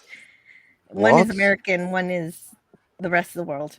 Yeah, I still need to get any Americans out there. I'm sure some of you must say, but I'm not Tower of Babel. No, I'm not convinced. The pronunciation website I found says both pronunciations are fine. Yeah, when we watched that website, when we watched Hitchhiker's Guide to the Galaxy, we were having this conversation as to whether or not it was Babel or Babel, and we did verify that both are accurate. But I will go with however the episode pronounces it, and it seems the vast majority of people say Babel. Well, doesn't it come from the Tower of Babel, right? Or Babel? See, how ironic, or indeed appropriate. Jehovah wanted us to mispronounce it. Yeah, but in Greek, Jehovah starts with an I. Well, I do. Yeah, exactly. I mean Jehovah with a J. That's why I'm pronouncing it incorrectly, right? And so anyway, Kirk is enjoying some food. Right. They're worried about Kirk. That's kind of like a joke. They're both talking about how they're worried about Kirk, and it cuts to him. No, he's doing absolutely fine. Don't worry about Kirk. He's kicking it with a slave girl. He's having a great kind time. of remind me of Princess Leia. Yes. And he has some grape juice. Mm-hmm. See, that was also something. I'm glad you mentioned that, because he's drinking wine and then he has a grape. And I was just like, you know what? No. Yeah. Have you ever drank wine and ate grapes? It seems too much grape on the table. Right. You're supposed to eat cheese. Right. Or bread. Or Bread and Circuses. Hey, there we are. You said the name of the day. That would have been a fun reference to the episode. Here comes the circus bit. Oh. Yeah, so this is how we know that intercourse happened. Time has passed and no fire. That's fire did they do it? That's the question, I guess. I think so. I'm surprised they didn't show Mount Vesuvius erupting. Because they kissed. And trains going into tunnels. They probably did more. Well, then if that's the case, then that means Captain Kirk has kids all over the galaxy. It's possible. At least one that we know of. I don't know. It's not confirmed in the episode whether they David Marcus or not. Well, yeah, but remember Miramani also has a child. Had a child. Mm-hmm. Oh yeah, but Miramani and the baby died. Oh yeah, that's true. Have we done that episode yet? We haven't, have we? No, that's third season. No, we haven't done that yet. That's a fun one. Yes, I like it. I'm glad we haven't done it yet. That's a good season 3 year. So Merrick shows up, and the next. No, this is scene- Septimus. Oh wait, this is this is this guy. Yeah, the pro-council guy. They should have Kirk coming out going, "Oh, boy, my bush." Well, and it isn't even a question as to whether or not Kirk and the lady had the coitus, because Septimus even says, you're a man and you deserve to die. You're going to die like a man. I wanted to give you a few hours to live as a man. Get out of here, Americus. You don't know what men like. Oh yeah, he disses them hard. Twice. Hard. The thoughts of one man to another cannot possibly interest you. Yeah. Which is kind of a dick move. Right, but what it does, it kind of seeds from what happens later. Yes. Well, it is a cultivation of the remorse on Merrick's crew, plus seeing a friend in the form of Jim Kirk, and then realizing the error of his ways, and then attempting to redeem himself, but ultimately he is unredeemable. So Septimus gets to stick a blade between his ribs. Yeah. Yep. He sure will. That will happen. And spoilers for this episode. No, I said specifically at the beginning that you could do that. And well, that there is some sort of kind of mild attempt at redemption at the end there for that. Right before he dies. He gets murdered for it. Mm-hmm. Pop culture curator, could you please read the Enterprise log? Enterprise log. Engineer Scott reporting. All banks in readiness for disruption of power sources on the planet's surface. I won't try to do the Scottish accent either. I don't want to ruin it. Yeah, I wouldn't either. I can't do it. Diddly diddly dee potatoes. That's Highland. Oh, damn it. Wait, wasn't that Irish? Was it? Yeah, that sounded more Irish. You lucky charms. I don't know. Oh, they're always after me, lucky charms. I can't. All right.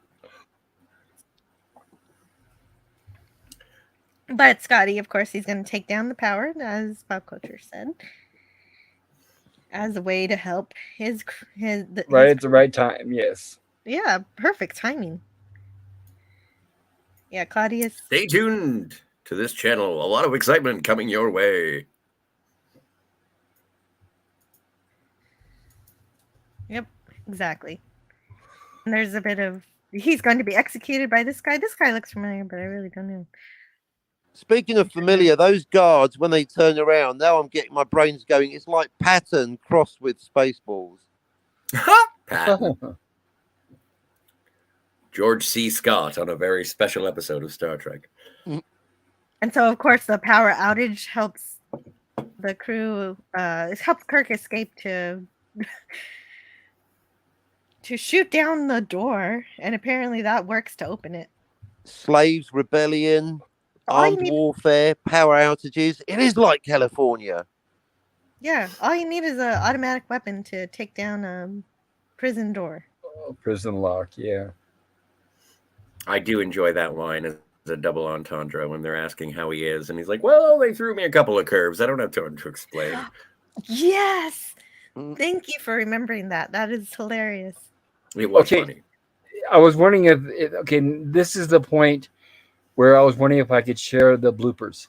Yeah, I remember this blooper. Yeah, right, because there's three bloopers, and the last one is the scene that we just saw where the bad guys show up. I've never seen these bloopers. I can't wait. Okay, in the third one, right there where he shows the guards all run up and stop in the hallway. Mm-hmm.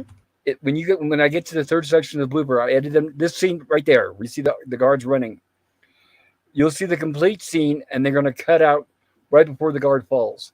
But listen carefully, because you'll hear the cue where they say Logan. So really? Right. So when I play the blooper, listen carefully, and you'll hear the director shout Logan, which is the clue for Logan Ramsey to walk out with the other guy as the guards are coming around the corner.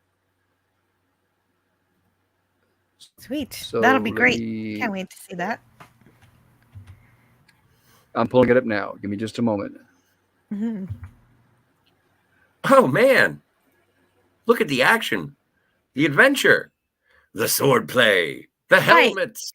Right. That's a despicable thing he does. Well, I mean, I guess he says swords only, so he can watch everybody. So he could get his own personal show. No, it's because they were in the crossfire. He says it because he doesn't want them to shoot each other. Oh, is that why? Ready That's when what he you said. are, Jill. That's why I knew.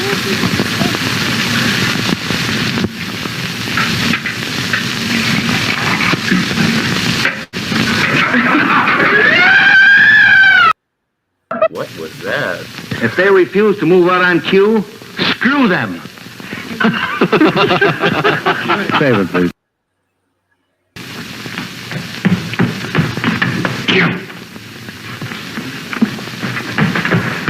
Stand back.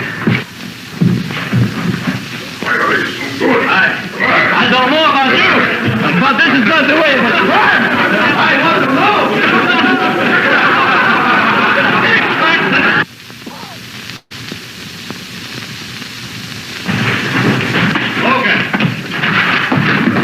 Hey! That's my favorite. That was great. I did hear Logan. Thank you, Jill. That was funny. That guy carrying. So but that was Ruck. So you heard the cue where the director yelled Logan. Yes, we did. We heard it. Okay, good. Thank you Jill, so much for letting me culture. share I that. didn't even know there were 3 bloopers for this episode, so thank you so much for sharing them. My pleasure. And you said it was Ruck who was carrying him off, Scotty? Yeah, that was Ruck in Native American garb. I'm sure that there was some other production going on, but that's what happened. Which is, Ruck from What Little Girls Are Made Of. That's the one. What was his name? Ted Cassidy. I'm trying to think of where he. Yeah, and I have seen him where he played an Indian. I'm trying to remember what it was, but you're possibly right there, Scotty, because he has from Delhi. I did say I see him playing. I saw him playing Indian in something. I'm trying to remember what. Mumbai, Gujarati, the Punjab. Yeah, I think. Well, it'd be cool to get confirmation on that, but that sounds right for me. Ganges. I usually don't. I do trust Scotty. The colloquial North American Indian captain. Oh, he was talking about the First Nations. Oh, when he said Indian. Oh. Cool your jets. What? Nothing. Mm-hmm. So here we go. Merrick stabbed between the ribs. Thank heavens. Guy's an ass. Yeah, but he kind of, well, what happens exactly? McKenna's Gold. He played in really India. Nice work. Yeah, he did apparently play in India more than once. Well, the slight redemption that Merrick has here at the end is that he's trying to signal to the Enterprise with the stolen communicator. But as he's trying to do so, Marcus stabs him and kills him. You mean wow? Ted Cassidy, 6 foot. Ted Cassidy was 6'9". Wow. What? Oh, so it was Ted Cassidy. Yes. Cool. Well done, Scotty. Well, and speaking of tall people, I just want to give a shout out to Bird of Prey 5. He has a request, actually an urgent one, and I don't have the answer for it. I can't. I don't have. It's not in text, but he made a video. I thought he put it in the chat. You're talking. If anyone right. Yes. would be able to go and check that out and see if they can offer assistance or at least solve that particular conundrum, I would greatly appreciate it because you're talking about that. He needs help. Yes, he does. He needs advice because he hasn't been able to have a solution for his advice for the problems that he's been having, and I know exactly what you're talking about. So yes, and I can grab that video. Why isn't it? Is 20 minutes. Unfortunately, why isn't Bird of Prey 5 showing up? Here he is. That's weird. The algorithm's screwy today. But I would recommend going over, checking him out, liking, subscribing, and then there is a video very expressly titled "I Need Your Help," and if you can help him, please do. I don't have I couldn't solve that particular Rubik's Cube, and I wish I could, but I don't know how. But if you know how, then please do. And not only would it help him, but it would help all of us, because having him around is important. Right, and the main crux of it is that he's done all of the internet searching he can to resolve this, and what he needs is a real life advice from someone who actually deals with the kind of situation that he's in. And of course, it is more described in the video.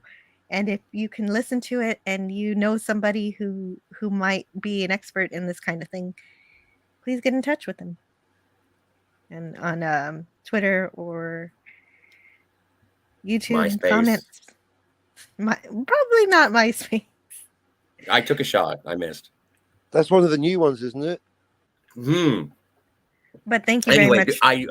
I did want to add some levity to that, but yeah, no, seriously, if you can take a look and see if you can help, that would be amazing for everyone who knows him and him. Absolutely. Is he in the chat? I haven't gotten back to the chat yet. I haven't seen him yet. Without the chat. No. But thank you so much for mentioning that, Scotty. That is a very important thing that we need to pay attention to in case somebody out there does have the answer. It would be incredible. Or if anybody knows anybody in the medical field or in home care, dealing with home care, perhaps maybe contact one of us, and we can. If you don't know who Bird of Prey is, right? It would be incredible for him and for Mama Prey to get some advice there. Because she knows how to take care of him, but what they need are specialist doctors and things. But definitely watch that video if you can help. Then, yeah, contact us too if you can't contact him, because we know how to get in touch. My entire point on that is that Bird of Prey 5 is very tall, much like Ted Cassidy. He is. He said he was 6'4". Yeah, 6'4", that sounds right. I would have to reach up so high to high five him.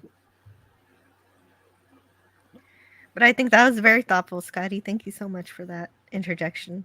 And now we know where the missing communicator is. Yeah, I like that.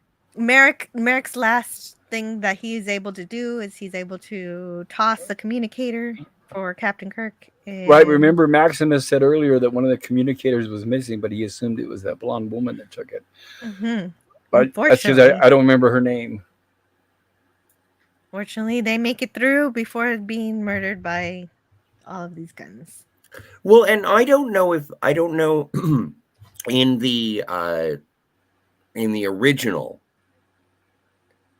special effects, but when they beam up in the remastered edition, you do get to see the bullet holes behind Kirk and Spock and McCoy.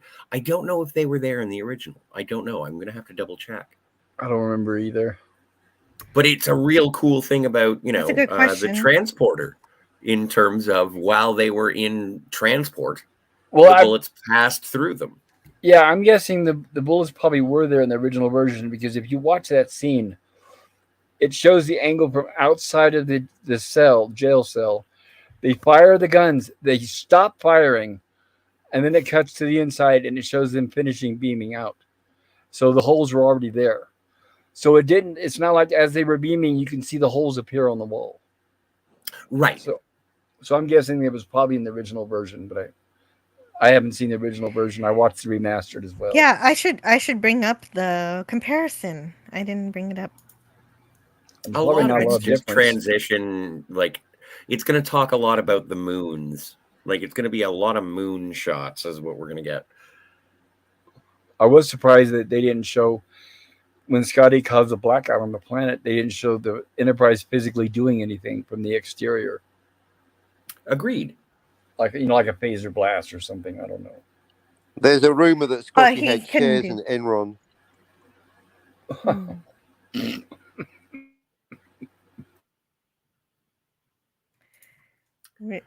There is a captain's log. Yes, there's a captain's log. Please read that. I was looking for the remaster video. Sorry for the moment.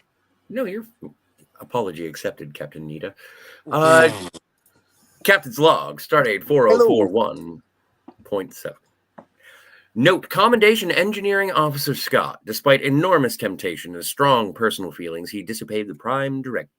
What? He obeyed the prime directive. Heavens, I'm sorry for misspeaking. His temporary blackout of the city below resulted in no interference within the society, and yet saved the lives of myself and the landing party. Thank you, sir. Great work, Scotty. And also Scotty.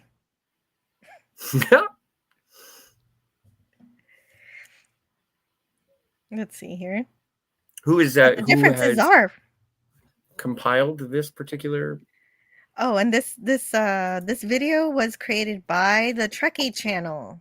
Good for them. So yeah, they do a great job with this. I really enjoy these videos. They're so perfect. And of course, we get the different ships. One is CGI, one is the original model. And so here's how the planet looks. Just like Earth, except the land masses have different shapes. I wonder if that's the work of Slarty Blartfast. Well, he does enjoy coastlines. Indeed. Fjords, specifically. Oh, and that would, if someone were out designing planets, that would explain all the Earths. All the parallel Earths. Hang on, is that it? Have we missed the most important bit of the whole episode? What's that?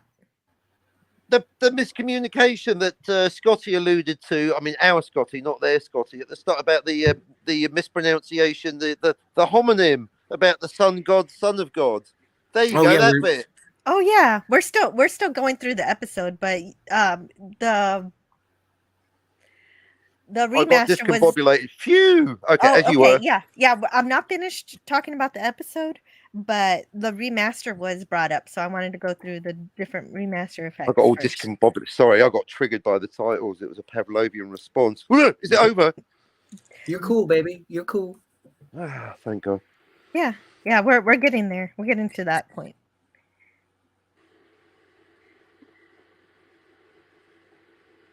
And so, looking for the differences here, of course, the planet, the moons. The last shot Bronson Cave Canyon. They added the moons, so that's why they showed them. I like the moons. Two moons. That's a good addition. You saw me standing alone. And I don't know if we're going to be able to see the bullets, which is what I'm looking at this for. So, here it is! Oh my God! Bullet holes added to the wall. There it Would is. You call? I had no idea. It was simply a guess. It's only a couple seconds. Guess. You might be able to play it, Jill. Oh, okay. Okay, let's see. And no sound on purpose. Okay. Of course. Yeah. Oh yeah. Sure enough. Did you see it? I did. Yeah, you can see it not there in the original and there in the CGI version. Great.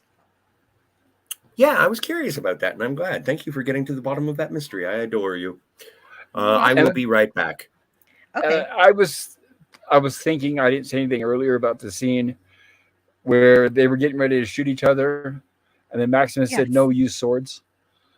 Yes. I think the reason why, because that would have been too violent for TV. The Untouchables kind of touched on that. The Untouchables was another Desilu production. But if think about that scene, and if they would have started mowing them down with guns, that would have been too violent. And then our heroes would be dead also. And our heroes would be dead, right? There's no way out of the situation. So I think that's why we had the swords. So yeah. And so that makes sense. Production, that's the production perspective as to why they used swords. Yes. I was trying to think of the in-universe, so I like to have both perspectives. That's cool. Right. In universe, they would have said just let him use the guns, but you know. Mm-hmm. It's just like with the old Batman series. That's why when the bad guy put Batman and Robin in a trap, they'd always leave before they let him get loose. So it's the same thing. Yeah. So they talk about the parallels between Earth and the Roman Empire and the planet 8924. And so they said one curiosity was that Rome didn't have sun worshippers. It's kind of like a primitive kind of thing to a religion. But Lieutenant Uhura, this is her main moment in the episode. She's been monitoring the planet broadcast, so I guess she's been tuning in to everything that's been going on in terms of whatever TV shows are playing and everything. So Yeah, she should have started off by saying, "I finally get to say something." I finally get to tell you this very important thing. Right, now the whole episode, she finally gets some lines. That she reveals that they are not worshiping the sun, as in the sun in the sky, but the Son of God. Planet 8924 had both Caesar and Christ figures in their history, like Earth, and its evolution. It'll continue to evolve. And so, if it's like Earth, then the implication is that Rome will see the end of its days soon, too. That's the bit that stuck with me. So there's a lot there. Wasn't the first actual? I don't know if he was a priest or a monk, but was it Giordano Bruno that first said, "Hang on a minute, if there's other planets, would Jesus go to other planets?" And they went, "Burn him." Oh, really? Wow, that's not nice. Yeah. That's a good philosophy, though. Yeah, so they're kind of answering his question, so it's kind of interesting. And of course, it's going. Yeah, I don't know if they do it differently today, because would they be allowed to? What about the other religions? It seems like you have an interesting perspective on this episode. Can you give us your review? You don't. You could grade it if you want to, but mostly just your thoughts on it. Me for thinking A+. Because the thing is that the Romans in our universe were worshipping a sun god called Mithras, which is where we get Christmas from, because it's the death of the winter sun. The sun dies and then is resurrected 3 days later. So thanks to Star Trek, I'm like, hang on a minute, this is kind of talking about our planet. So for me, it gets an A+ because it still gets me thinking about that topic today. A philosophy of total love and total brotherhood. Thank you, Captain Finity. Was that your review? Yep, that'll do it. I mean, the sword fighting was good too. Okay, so Pop Culture Curator, what do you give this episode? I gave it a B+. I enjoy it. When I was younger, I probably would have given it a lower grade, but I'm giving it a B+ because I like the casting. And once again, we get the trio of Kirk, Spock, and McCoy, who did fantastic. And as you know, I'm a big fan of McCoy as well. And I love the interaction between him and Spock in this episode. So I would say B+. And yeah, definitely. I sorely miss watching Star Trek of this caliber. Yeah, me too. It's incredible stuff.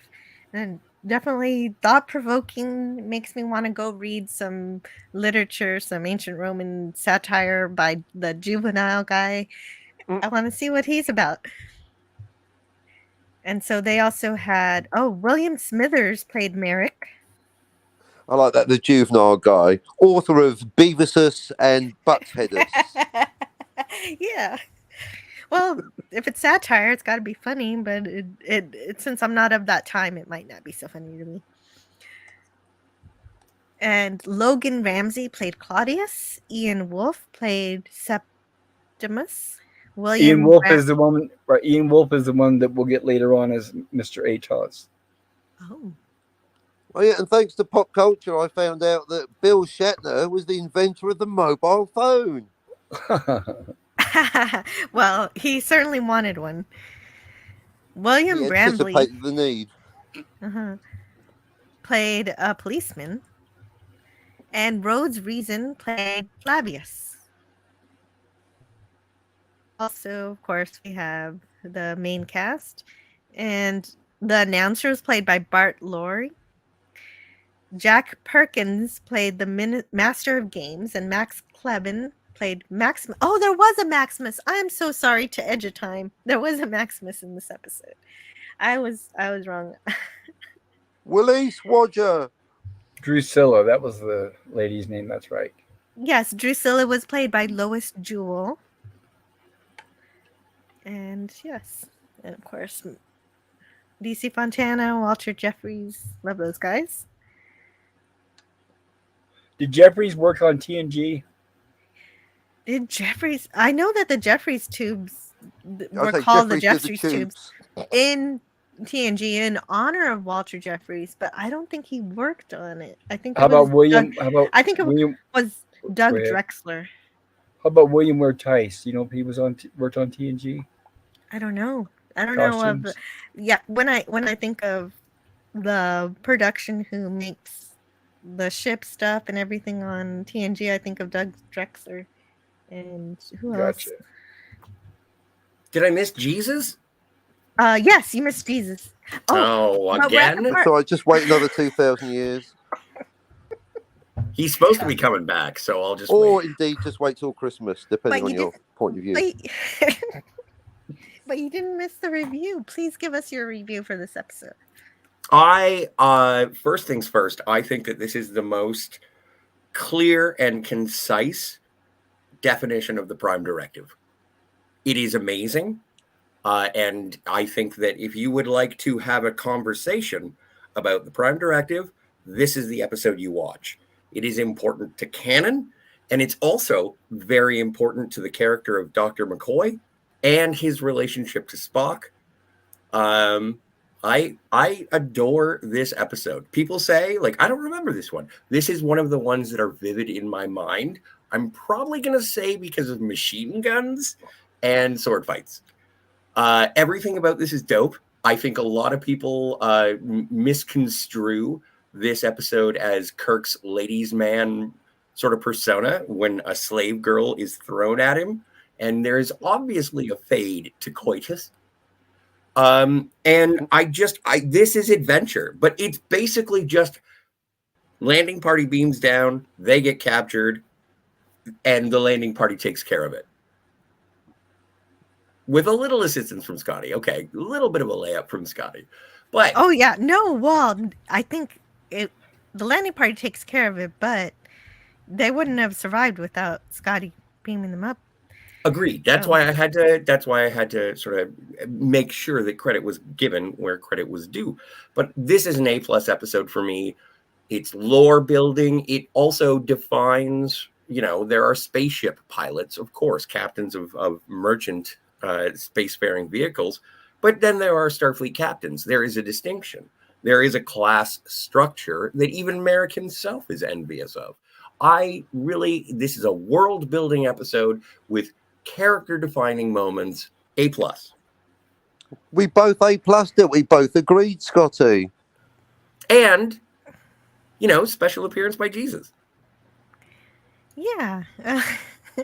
I'm glad that we are in agreement, Captain. It doesn't happen very often. I like that the Exactly. Jesus part of it wasn't heavy-handed. It was just like, okay, this is just the natural evolution of the planet, and this is where they're going in terms of their society. Instead of beating you over the head with Christianity or anything. It's just like, here's Jesus, and here's these people who want to be peaceful now because of that. That's what makes it classic Star Trek, though, because it raises more. Because the whole peaceful. I mean, we got onto the peaceful versus the guns thing, but also the paganism versus the monotheism and the real meaning of Christmas. I mean, it's classic Star Trek because it gets you think. 50 years later, I'm still thinking about it. Thank you, Star Trek. That's what it's for. Well, and also because it is written by the two Genes, these are the two people that made Star Trek. So if you're going to watch an episode of Star Trek, make sure that it is written by both Gene Roddenberry and Gene Kuhn. And it is something that sort of acknowledges Christianity, but says that was the basis for the philosophy of humanity moving forward, and ultimately the Federation. And it is a brotherly love and compassion. That is true. That is what Star Trek is all about in my mind. When I dream about Star Trek, everyone is cooperating and doing their jobs. No one is there's no animus. I agree with you that Star Trek is best with both genes, and so when we lose them, that is a turning point. But this is something I don't know if I expressed this to anybody, and I'm sure I did. But Star Trek is a country that was founded by Gene Roddenberry, and now that we are 60 years later, without the founder of that country, what have the caretakers of that country done to it? And I think that there have been ups and downs. Right now, we're in a down. But I can't wait until the next president shows up. Yeah. Well, we definitely need to fire Secret Hideout. Well, I think you this know, and if episode, it is, on a if it is a positive, I'm going democracy, to add we should be able to vote them out. This episode's going to Bread and Circuses rounds out my official Holy Trinity top 3. I'm in Club 3. Basically, if you anyone out there that's never seen Star Trek, well, maybe that's why you're here. Mirror, Mirror, in this order, City on the Edge of Forever, and Bread and Circuses. That's my Club 3. That's high praise. I'm kind of with you. Yeah, you are. And actually, I give the same grade as Pop Culture Curator. I give this episode a B+. This is one of the episodes that I've seen all of Star Trek before, but for some reason I didn't really remember this one. And I don't really know why that is, because after a rewatch, it's obvious this is a very important Star Trek episode, and it's not the first time we hear about the Prime Directive, but it's the first time we hear it said exactly as that, and the first time its true meaning is understood and fleshed out with the yes. Okay, so this Christmas, I am going to buy you a gray sweatshirt with 3 chain links around the neck, and you get them on eBay. Okay, I'm sure you can. Maybe I'll make it myself. Maybe I'll start like crocheting or something. I don't know. I'll knit you a sweater, but it's going to be the slave sweater from Bread and Circuses. I know that's weird, but I think it's very subtle, and it's a Star Trek costume that you could wear out in public, and no one would know. Yeah, that it would be, because this episode is. I will buy you a present from a B+ episode. Yeah, I enjoy it. Why not? You already have a Tribble. That's true. So not only is it the first time we really understand fully what the Prime Directive is, but we also get to see it violated by Merrick and adhered to by Scotty, who saves That's going to be the name of my metal band. But now violated by Merrick. Sorry. Okay, violated by Merrick. Anyway, but now actually, you know what? It's better. It's probably a better song than a band name. Now that I've seen it again as an older fan than when I first saw it, I'm not likely to forget it, because watching it again, it reminds me of my favorite science fiction dystopian novel, A Brave New World by Aldous Huxley. They didn't exactly have people fighting to the death, but they definitely had people who were essentially slaves to the pop, but they were whacked out on Soma. Yeah, they were distracted. They distracted their populace from their lack of freedom, including freedom of thought, through the Bread and Circuses, as demonstrated similarly in this episode. Instead of the fighting in this episode, they distracted its populace with free-range sex. Everybody belongs to everyone. And entertainment where you can actually feel everything going on in the movie. And of course, everyone's favorite, drugs, which of course Gene would never put in Star Trek, but I think it's my favorite. Just in his body. Only alcohol in Gene's world. I think it's my favorite. Oh, right. Yes. The only drugs are alcohol. Thank you for the correction, Captain Panini. No, Gene Roddenberry was all about all the spectrum. He had all of the chemicals. No, I know, but inside the series, the public illusion. They only did alcohol. True. Uppers and downers when required to stay awake or go to sleep. Right, that's TOS, but wasn't there, if I remember right, wasn't there an episode of TNG where a planet was addicted to some kind of drug or some kind of Elysium? Yeah. I thought so. That had David Marcus and Joaquin. Wait, what episode are you talking about? Symbiosis in the first season of TNG. Symbiosis, is that where the don't do drugs? It's the don't do drugs episode with Tasha Yar. Was that the one where? So, yeah. Was that the one with the dual planets where they had one planet that was doing drugs and manufacturing stuff, and then the other planet was keeping them addicted? Is that one? Yep. Okay, yeah, but no. By what I mean by no drugs in Star Trek is, I mean none in Starfleet, but having other Well, races that they encounter have they it. have. Well, Deep Space Nine has doesn't- Ractigino. Right. It That's a doesn't. drug. Right. Caffeine is the drug, correct? But it I'm doesn't. having some right now. It doesn't violate Drugs? that rule. If Caffeine being a drug, yes, I'm ingesting caffeine right now. It helps me stay awake when I'm listening to you, Scotty. So do I hear right?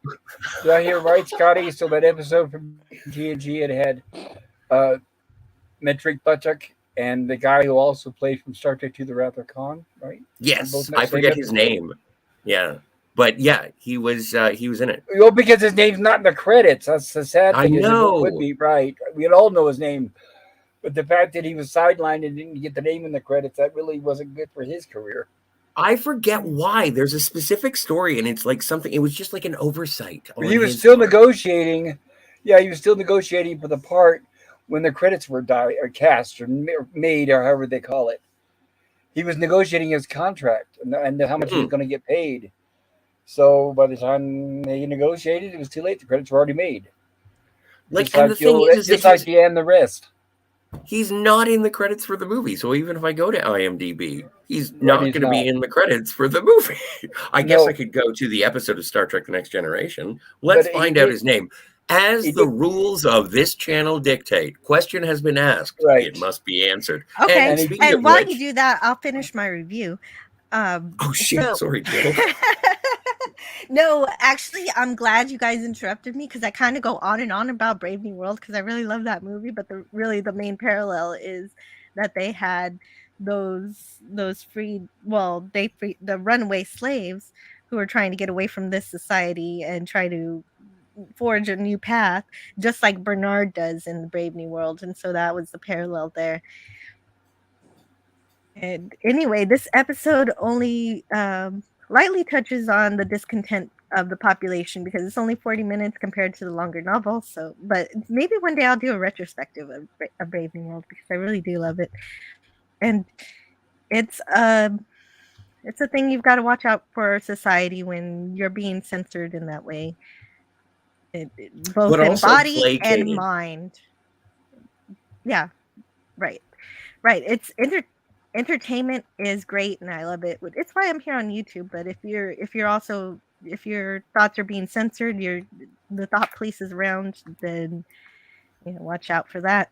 And the restrictions here in this episode are, of course, even worse because they're being made to fight to the death and in a much plainer injustice. But what makes it seem like there's something more sinister going on in the Brave New World is that you don't see any old people. So there's that, Well, the elderly are useless. And right in the book they say that we want people to see bright, happy young people, and they want them to enjoy just looking at. I don't know. It's very sinister in the book, and it is a really good novel. That's true, actually. Yeah. Jessica was just saying the other week, apparently when a woman turns 40, she becomes invisible. I said, who said that? What? Huh? Well, in any case. Anywho, Scotty was doing some research. Did you find something from your research? Because now I'm going to go through the chat. Judson Scott played Joaquin in Star Trek II: The Wrath of Khan. And he also played some guy named Joby, I think. Joby is his name in Symbiosis. Mm-hmm. He was the antagonist of the... Which one? Right after Star Trek II, he was in a short-lived series that I think it lasted maybe one season or less, called The Phoenix or Phoenix. You said the same word twice. It was called The Phoenix or Phoenix. No, is it called The Phoenix or Phoenix? I can't remember if it had my mistake. Oh, does it have the article, the, or not? The. Right. That type. Oh, wait. This is one of our friends. Who is this, Scotty? That's Nolodoc. Hi, Nolodoc. You're a big... he doesn't like me. He likes you, Jill. That's why he said hello to you. No, clearly, a Todd Michael. Taste. Hello, Nolodoc. It's Todd Michael. Thank you. Yeah. I couldn't remember. What, Brzezinski? I don't know, but when he presents his name as being Studio Nolodoc, I don't know if I'm allowed to give his secret identity away. Whoops. Oh. Sorry. No worries. It's over now. We'll edit that out in post. When are we going live? Yeah, Todd Michael, if you didn't want to be revealed as Todd Michael, let me know so I can edit all these Todd Michaels. Never heard of him. There you go. Do we have a at 2 hours and 29 minutes and 50 seconds, just so you know. Thank you. I will edit them out if you didn't want your name in this live stream. We'll let you know. Yeah. Good time to go to the dentist. But you know what? And we never, like, whenever Cinema Gulp shows up, we're just like, Ben! Like, we don't care about his secret identity. Well, because he doesn't care. He doesn't care, yeah. Yeah. Yeah, it's not a secret identity. Even know, it's just an identity. I don't even know Pop Culture Curator's real name. My real name is Scott. That's the fun part, is if you wanted to call me, you could just, that's me. Jill. Yeah, I do, but if Captain Infinity, you don't have a C commission. Just Captain will do. Or hey you. But that's not even a name. It's like when Barry Ross played Lieutenant on Family Matters. Anyway. Lieutenant. This gun is now out of ammo sounds, like the title of Western parody movie. That was by the AI. That was by the AI show. Oh, this gun is now out of ammo. I'm wondering if he's saying. I'm wondering if he's saying that the gun was shooting, but it was still making sound. There was the sound of this gun, as you were mentioning earlier, that if your gun says, I am out of ammo, then that's going to tell the enemy. So. Oh, yes. Oh, that's what it was. Thank you. Thank you for reminding me of what I was saying earlier. Well, and the AI show. Anyone that just enjoy you first. Just shorten it to Out of Ammo. That would be also a good title for a Western parody show. Out of Ammo. I did have an idea for a science fiction story, and then they did it. If anyone likes Red Dwarf, but you haven't seen Hyperdrive, check out Hyperdrive, where they're about to blast the aliens, and then the gun's asking for a software update. Ha ha! Oh my god! Yeah, it's better when it's in a parody, and it's not accidentally a parody. Yeah, Hyperdrive's kind of like Star Trek, except it's set in space, and it's comedy, and it's British. I'll check it out. I like Red Dwarf. Like just the one, or Red Dwarves in general? At least 7. Yeah, come on. And can you guys hear that incessant drilling? No. Is there drilling going on where you are? In only the size of my head. Oh. You have tinnitus? It's pronounced tinnitus. The AI show says it's a well-lit dungeon, likely because you have televised gladiatorial games. Probably every space is well-lit. Oh, good. See, in canon, talking about the jail cell. Make the captain happy. Yes, correct. Yeah, that's the AI show. I like that one. James Caserta says, "You green-blooded inhuman." Why, thank you. I don't like the fact that's one of the things that probably, maybe I'll take it down from an A+ to an A, but like there is overt Vulcan racism coming out of McCoy's mouth. You green-blooded, he does that all the time. Pointy. I know, but this one is the hard R of the N-words against Vulcans. You green-blooded, pointed-eared hobgoblin. Like that's all the stereotypes of Vulcans. I'm surprised Spock didn't go ad hominem. Yet my ears are pointed. What of it? Yeah. Round-eared galoots. Exactly. You round-eared, red-blooded weirdo. Well, he does, but he phrases his comebacks differently. He talks about McCoy's medical proficiency or something about his illogic. Killed any patients lately? He does do that. Yeah, no, he's a dick to McCoy for sure. Yes, more like that. I thought that your medical procedure was trial and error. That's from this episode. Thank you. Yeah, I know. I saw it. I'm so glad you did, so you can quote it. You're really good at that. When I watch the episodes, yes. Franco Walker says the way they get out of this cell is a bit contrived. Oh, to shoot the door open. Yeah, to shoot with that gun. But that's how you got out of jail cells in the 1960s. Come on. Well, it's funny because at the same time they were producing the Untouchables, so they just went over to the set and grabbed a couple guns and brought them over. Oh, I wish they had Well, been there Tommy you guns. go. That would have been way cooler. But they looked like German World War II machine guns with the long clips. When I was reading earlier, I think they're Swedish. Oh, okay. It Well, says- European then. It says the automatic weapons used are Danish Madsen Danish. M50 submachine guns. Good looking machine guns, I gotta say. I had friends assist me in the purchase of an M41 pulse rifle from Aliens. So whenever I see a gun on television, I'm like, that would be a great Nerf gun. So this is one of them. I would love this machine gun. Yes. The thing with But But machine it's still guns not as is cool. It's not as cool as a Tommy gun, though. right. The thing with machine guns is it's cool because they can shoot a lot of bullets, but they're not very accurate. So you got to spray all over. You know what the worst part about my I found that out playing Doom recently. My pulse rifle, it jams. It's That's not supposed crazy. to Like, happen. no, I know it's not supposed to happen, but I'm just imagining, like, in the battlefield, if you actually had a gun and you were using it and it jammed, you're like, that's not supposed to happen. Yeah. Anyway, it's Those- fun. I've had It's- that happen in paintball, actually. It's like, well, yeah, that's just like warfare. It's not supposed to, but it's happening. You yeah, lose sorry about the more- mechanics. You lose more spongy darts that way. I guess that's how they stay in business. And And that's how I was killed by a xenomorph. A Nerf xenomorph. Made of bubbles. If you go with laser tag, there's no jamming issues. Huh? Oh, I know, but no. The people who play, have you been to a laser tag lately? They're so Been young. to, I've It got the feels guns right uncomfortable. here. Are you kidding? I waited my entire life for laser tag to be invented. I was like, yes! This is It's better like than Kramer sex. going to karate class. Like, it just doesn't make any sense. Yeah, the last time I love it. played laser tag, I liked it. I was a teenager.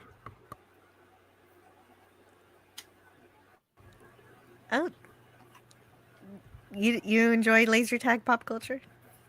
Yes, highly so. Yes. Mm-hmm. Well, I guess You go that's to when a you get a place? bunch of friends and who are more your age, and you guys go and. That's what we did, right? It was a bunch of friends, right? But the only frustrating thing is the kids who were like 10 years old. They were like better at it than we were. Because Well, they're video shorter, games so yeah. and they're faster. You know, like we were slow and big and lumbering because we were adults. So it was Well, kind of no, but I embarrassing think at the end because when you get the end, you walk out and there's like a electronic scoreboard, and you see that everybody at the very top are like all little kids, and it's like well, just ignore well. that part and just go by the adult ranking. that's true. But right? also, you got to remember that you and I, when we go into welcome to our Star Trek conversation about laser tag arenas. We go in there and we want to strategize and not get shot and whatever. But the kids, they're just running and shooting with no regard for what's Yes. going to happen. Yes. So, yeah, no, we overthink it, and they are children playing. And that is why I stopped picking up chicks at the laser tag arena. Probably a good bet, Scotty. Well, as long as they're over 18. They were. I did ask for identification, and then the people management said, please stop coming back. Sets That's not phasers true. for None of stunning. this is true. I am making a bad joke. I Just know so, yeah. just so no Thank one you. knows that this is not a biography. Thank you for the clarification. I did know it was a joke. That would be crazy. Sometimes I have a problem with sincerity. Sometimes people believe me when I say ridiculous things. That's true. That does happen. All the time, pal. Stop it. Oh, something. That's what Rachel said. That was a great example of the writers and producers trusting the actors to act. Agreed. And the relationship that Dee and Len had. Great for them. Like, that's a level of trust. Oh, Nemesis of Eden is going to do a review of Mosquito tonight on the Horror Sci-Fi stream on Pop Culture Curators channel. Oh, Yes, nice. thank you for reminding me, Nemesis. I will post it when this stream is over. I will. The thing is that I didn't get a chance to post in the last few days to let everybody know to watch it, but hopefully they remember from our stream last week. So if you guys are out there and if you're going to be on my stream tonight, we are going to cover the movie Mosquito. Yeah, you know Who's what? in This would be a good time to do promotions. Harrison Ford. Because after this, then I'll read the rest of the chat and the show will be over. So All right. and so at this point, if you need to leave, you can leave now. You can promote whatever you want to promote, and then you could leave, or you could stick around while I read the chat. So that way, you're I'll free. stick around if that's okay. I was mostly Yes. addressing what Nemesis said. Yeah, I know, but I think this is a good moment while we still have the core of our listeners to say what you'd like to say about your channel. Even though it'll be a little bit before I quit. I want to apologize because I couldn't make Lost in Space yesterday, everybody. But from here moving forward, I know I said this last week, but from here moving forward, I will be available for all the streams. I got my hard drives and my server unpacked. I'm going to be working today to get it all hooked up, so I'll have all my files. And tonight at 6, we will be covering the movie Mosquito on my channel. And tomorrow we'll be back with, thank goodness, finally, Gilligan's Island with Gorilla's Random Thoughts. And I may do another Rumblings from the Lab sometime Friday, Saturday, or Sunday. Thank you for having me on here, Jill. You're welcome. Thank you for providing all of that cool production stuff, and you're an inspiration. Thank So, you. Scotty, what do you want to promote today? Well, just, as a humble associate of a 450 subscriber channel such as yours, I would like to promote this one. Don't forget to like, subscribe, share, use the tweets. See if you can get like a short tutorial on how Joe can use Rumble, because apparently that's a good marketing thing. And then also on Thursdays, the Phantasmagorium is reviewing Quantum Leap. Like, we're in season 3 now. So yes, we're in season 3 of Quantum Leap. You're right. We took a couple of, it doesn't even matter if time has passed, because Quantum Leap is timeless. We pop in when we want to, just like Sam. So that is the other thing. But it was kind of fun because last week, even though we didn't have a show, a previous show that had been squelched came back from out of nowhere. I don't even know why it went away. Me neither. And it starred Charles Rocket, who's going to come back and apparently frame Al for murder. Not this. Got to be a bad guy both times. We're still fingers crossed on the Sam leaps into a chimp episode. We haven't seen it yet. We want to. Yeah. Okay. Thank you, Scotty. Yeah, there's a video that reminds me. That's the episode where they talk about monkeys cannot swim, and I was thinking about that. Yes, it is true. And I was thinking about that. A video is going around right now on Twitter where an orangutan. Yes, they don't know how to swim. But there's a video that's going around on Twitter that I saw a couple of days ago, or YouTube, one of those. But it shows in Japan, there's some orangutans, and there's like a moat surrounding them, and then the people are on the other side of this fence. Well, some idiot threw some food over the fence, which landed in the water, and an orangutan kind of slid down, but accidentally fell in the water and almost drowned. One of the zookeepers, in fact, he was already underwater and unconscious.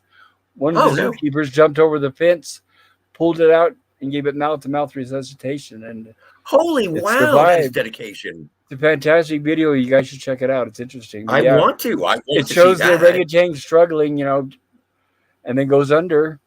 And then, fortunately, somebody jumped in there, and it showed that he pulled, because those things weigh a lot. So the fact that he pulled it out of the water, pounds, right? And it probably depending on the size. But he was giving it CPR and everything, and it was like it's heartbreaking to watch. But the orangutan survives. It does. Well, that's just it. The video ends with him giving CPR, but it says that it did survive. So I don't know why they didn't shoot or film the whole thing. Yeah. Well, thank you, Pop that's Culture. Incredible. We promote that video. Please stop making me big. But go check out the zookeeper who gives mouth to mouth. I want to see this. I want to see a tale of adventure and rescue. That's an incredible story. Thank you, Pop Culture Curator. And so, there we go. Captain Infinity, could you tell me about your channel? Yes, I was on the lady. It's amazing. Words fail me, but the channel, oh wow, just pop culture, just pulling scripts apart, time travel, done, solved, never have to talk about it again. Is Deckard a replicant? It's over. It's over. We don't have to ever, but just, yep. Plot details, unreliable narrators, time travel. Why is Kirk wearing a green top? If things like, basically, I've realised today, it's canon. I don't care about the actors or the producers or the production history.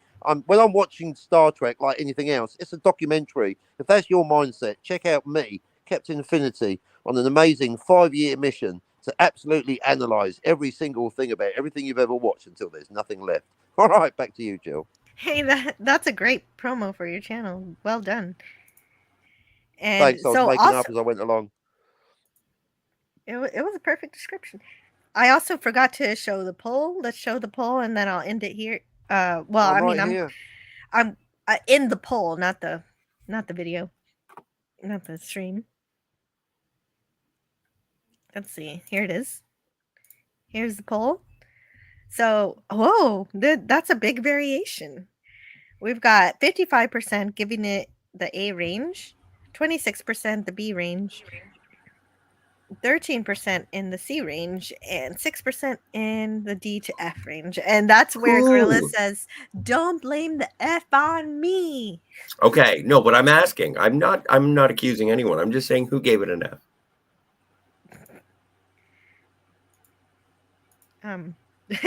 Well, it's anonymous. My It is. my polls are anonymous, so you only share it if you want to. Pop Culture Curator is sharing the video of the orangutan. Oh, can't wait. I gotta full screen this. Huzzah! Let's see some rescuing. It's kind of impossible to full screen the shorts. No, I got it. I'm good. And I don't know if there's any audio. No, it's probably better. We can sing along. Oh no! So monkey down. I know he's not a monkey. Oh, no one's paying attention.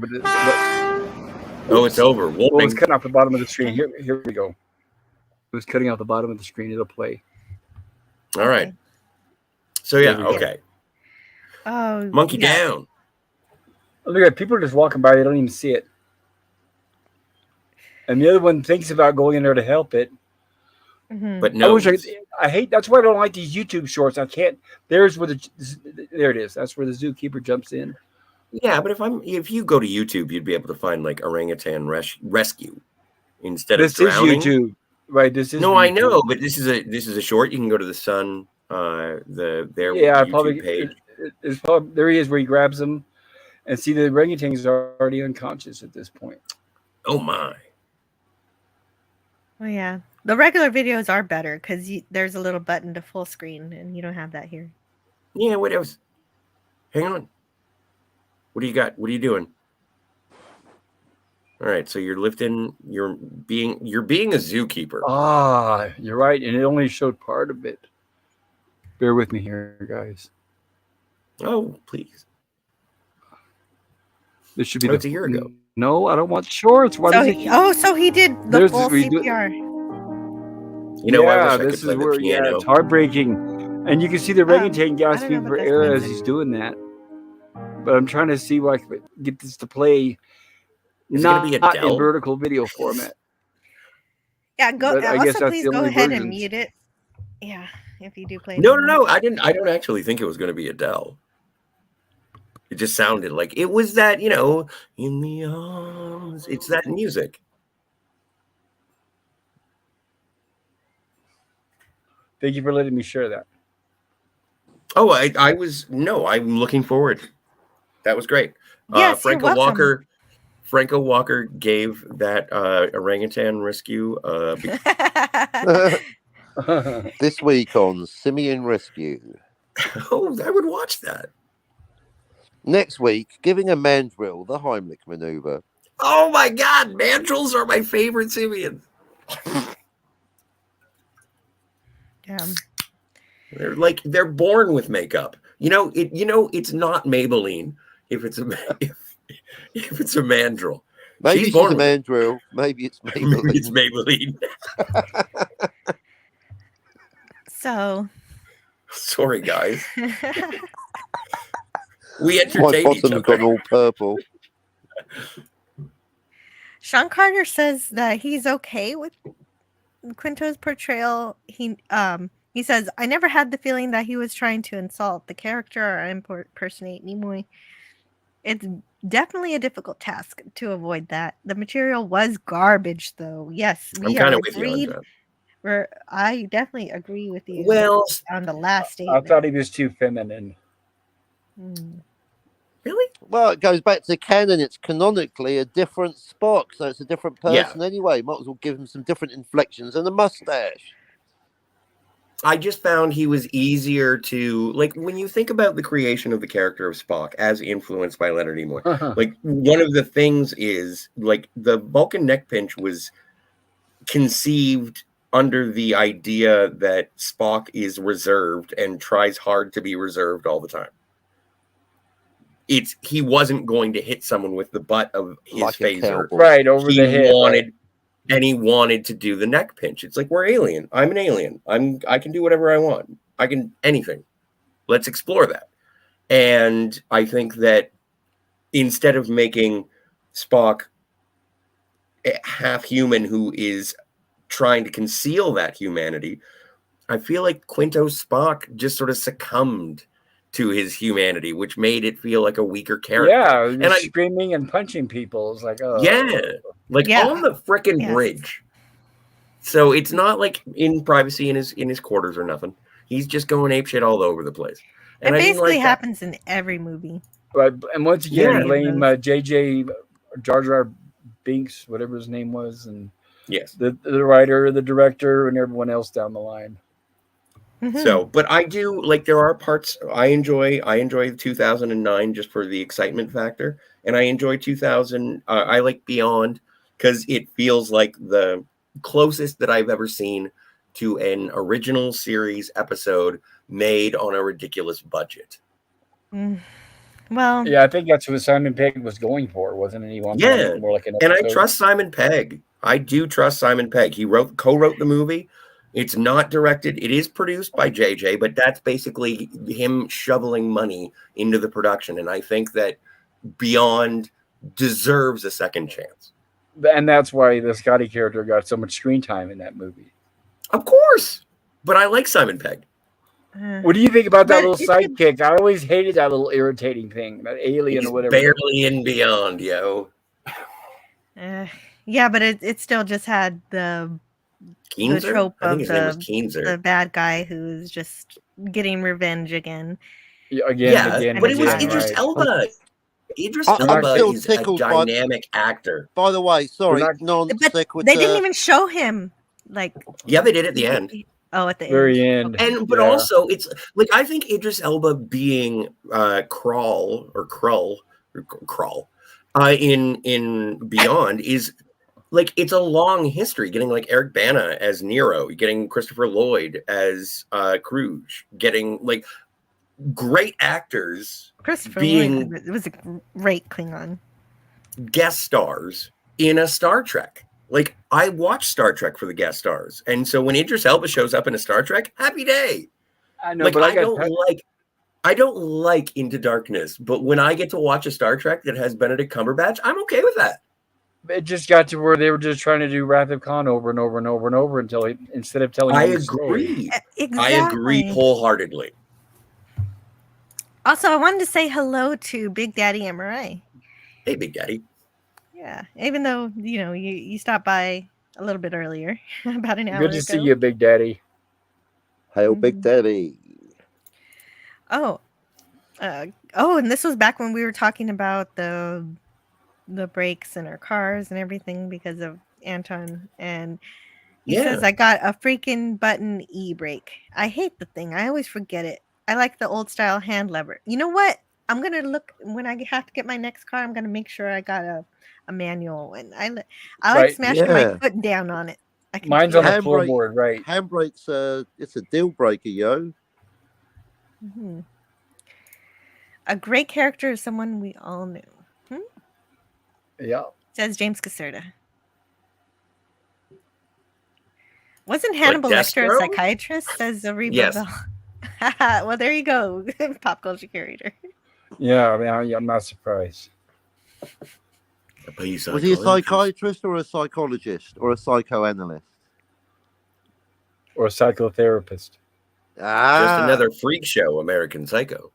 Herc 130 is quoting the Big Bang Theory. He says, "Can we stop saying coitus?" Leonard Hopkins. As soon as you stop saying anything about the Big Bang Theory, then we'll stop saying coitus. Right. Reba Bell says, "This I'm is sorry, the Herc. Irish I love lesson." you like I love you so much, but why would you bring up? Why would you sully? Why did I have to think about the Big Bang Theory? Hey, now you know how I feel every time you bring up Star Trek after 2005. I try to be nice about it. Well, have you seen Pretty Maids All in a Row? Is all I'm asking. Not yet, but it is irrelevant to Star Trek. No, it's not. It was created by the great bird of the galaxy. I know that, but it is knows not that, beholden. Scotty. It's not beholden to the rules of Star Trek. I think it is the future that he sees for humanity. Speaking of psychiatrists, though, if you wanted to analyze the character and the thought process of Gene Roddenberry, I think that you would be remiss in making an accurate assessment without having seen Pretty Maids All in a Row. Does anyone understand this concept? This comment by Reba Bell. Yes, you have to say it quickly. Yes. Irish lesson. We'll all be fucked. Thank you, Captain. Or if you're Scotty, a Scottish accent. This reminds me, did you guys see that recent article about that whale that washed up on shore and they pulled a piece of ambergris out of it worth $500,000? Amethyst? Ambergris. Remember the TAS episode, The Ambergris Element? Oh no. Yeah. Right. It's ambergris. And they pulled it out of it. There was a dead whale washed up. And it's very valuable, and they cut it out of it, and it's a piece big enough to be worth about $500,000. Wow. How much is the whale worth? Oh no, Illegal that's in the terrible. US. Oh, but I hear they're tasty. Oh. You may not Depends on collect the weight. You have to You may take not it to the collect railway keep or sell. station. Oh wait, guys. What if there was what if they had to come back in time and steal one whale, and they had to make a plausible reason as to leave, like, so they replicated a dead whale, and then they took the live one back, and then they put the thing. Well, obviously, by going back in time, they'd be creating a new timeline, Scotty. Oh, but you know how I feel about malleable timelines. Yeah, I know, and I'm still going to cure you of it. All right. Well, that's so no terrible. Time travel.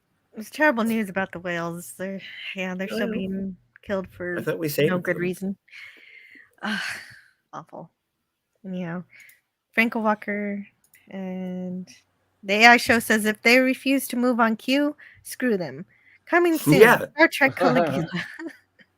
Have you ever seen Caligula? I have not. I have. It's an experience. I got Helen Mirren in it. some bits and paused. Yeah, it's John Gielgud. Some big actors are in that. Malcolm McDowell. Like, I'm curious about it, but I always feel like I'm watching porn. So The most that I know about Caligula is that everyone knew something was wrong when he started listening to advice from his horse. Well, watching the movie, it's almost like it was filmed by two different directors. It's like, okay, one guy did the porn parts, and one did the parts with Caligula, Malcolm McDowell, the acting. Especially when the horse said, "Make me a senator." Yeah, it was kind of jarring when it would cut back and forth. It was Is it almost boring? noticeable. Like, is Caligula boring? No, it's okay. I don't know if the pacing of the script is all right. I guess, honestly, when it gets to the porn part is more towards the end, and that's when it got boring. Oh, okay. That makes sense. Right. So when they're telling the story of Caligula during the movie, that's fairly interesting. Watching how, it's Malcolm McDowell being a jerk once again, and he's good at doing that. He is. Oh, I just saw a movie with Malcolm McDowell where he played like a World War I pilot. It was great. I forget what it was called. He's a good actor. Mm-hmm. Well, yeah, some history movies. That just makes me want to watch a documentary, actually. Jill, have you seen Clockwork Orange? I have. Okay. I've seen Clockwork Orange. I love that movie. And the book, too. Yep. Oh, you read the book. I did. And here's the request for advice from Bird of Prey 5 video if you can help him out. And James Caserta says that he's on a slow self-deletion watch. I hope that's not actually true. I hope you get some help, James Caserta, if you need it. That's James, I like it when you're around. If you could just keep doing that, that would be great. yes. Yeah, we'd like to have you here. Yeah, everyone stick around. We need the subs. Yeah. Well, no, that's not why. It helps. Well, yeah, no, but reason. I like the interaction. I like the interaction. Well, nothing without the chat. You know that. See, you get it. Yeah, we want you around, James. Sub-Commander Tall says, Joey, do you like movies about gladiators? Ever been to a Turkish prison? You know when Scraps rubs up against your leg? That's a reference to the movie Airplane. Thank you very much for bailing me out of that. This is funny here. This is referring to her explaining to them about the Son of God. And yeah, that's exactly what happened. Her husband been watching. Right, that's what she was busy doing during the whole episode, right? Yeah, I'd love to have just random cuts of her. I've been on the shopping channel. I've got to order my stuff. But you did get to see that with lesser characters in Future's End when it's Neelix and Cass, and they were they ended up watching soap operas. Oh, that was actually kind of a funny thing to put in there. Look, they've got intergalactic cable. And it ended up working out because they ended up seeing that the Voyager itself became a UFO. Hey, Claude. Today on Personal Space, we're going to be talking about personal space. Hey, get out of my... Hey, you're getting into my personal space. Hello to Claude Parrish. Is it Claude? And well, that's how Raquel Briggs says it, and I'm trying to say it the way that Claude. I think somebody asked him once. Yeah. All right, then fuck me. Never mind. I guess I'm still confused. Herc130 says Uhura had more lines than Corporal Leblow. Colonel. Oh no, Colonel Hogan. What are we going to do? What are we going to do, LeBoo? And they were both, if I remember right, Desilu Productions. Oh. James Caserta says, why would come back here? He promised. It's not up to me. Don't get angry at me. He's the one who said he would return. He's like, he's angry and he's here to collect. Gandhi too. This time it's personal. All right, I close the poll. Sean Carter says, I gave this one a C compared to other TOS episodes, but an A versus anything outside of TOS. Oh, right. Yeah, if that's the if I had to do a barometer of is this Star Trek episode better than other TV, then every episode would, except for like the alternative factor, would get an A. So yeah, I understand that metric is. I understand giving both metrics. Welcome to relative versus absolute values. Mm-hmm. Yeah, I judge it on its TOS, just TOS. Because if I judge it against other Star Trek, even it's a lot more A's. Well, right, like the alternative factor is anything better. It's better than anything they put out on current Trek. Even Spock's brain fucking pisses all over the Borg, mate. Oh, but I like Spock's brain. I kind of do too. Kind of it's an A+ compared to that's the whole Well, no, but like this is better than Spock's brain. Best episode ever, Spock's brain. Oh, I think this is world-buildingly awesome. He said, I just couldn't ever get past the exact duplication of Rome. Makes it hard to suspend disbelief, and I can understand that. Well, so Sean, what do you think about Pace of the Action, where they reproduce Chicago from the Alpha days? But that's based on it comes up a lot. A very adaptive. Well, it's the same plot as this one. It was contaminated by somebody else that had been. To get into it, this is a parallel development wherein the gangster one, they were basing their culture on documentation of the original. Is that right? I mean, you guys are the Trekoids. No, but what you said is actually accurate. Thank you. Yes, but the book that he had, that big book that he had in his office, wasn't it called The Gangs of Chicago or something like that? Gangsters of the 20s, I think it was called. Yeah, so these guys weren't like, emperors of the 020s. Right. It was an independent, Gangsters of the 1920s. Yes. as opposed to emperors of the 020s. Right. So this So, was an independently developing world that just by coincidence, well, like they all speak English, like on Dune and Tatooine.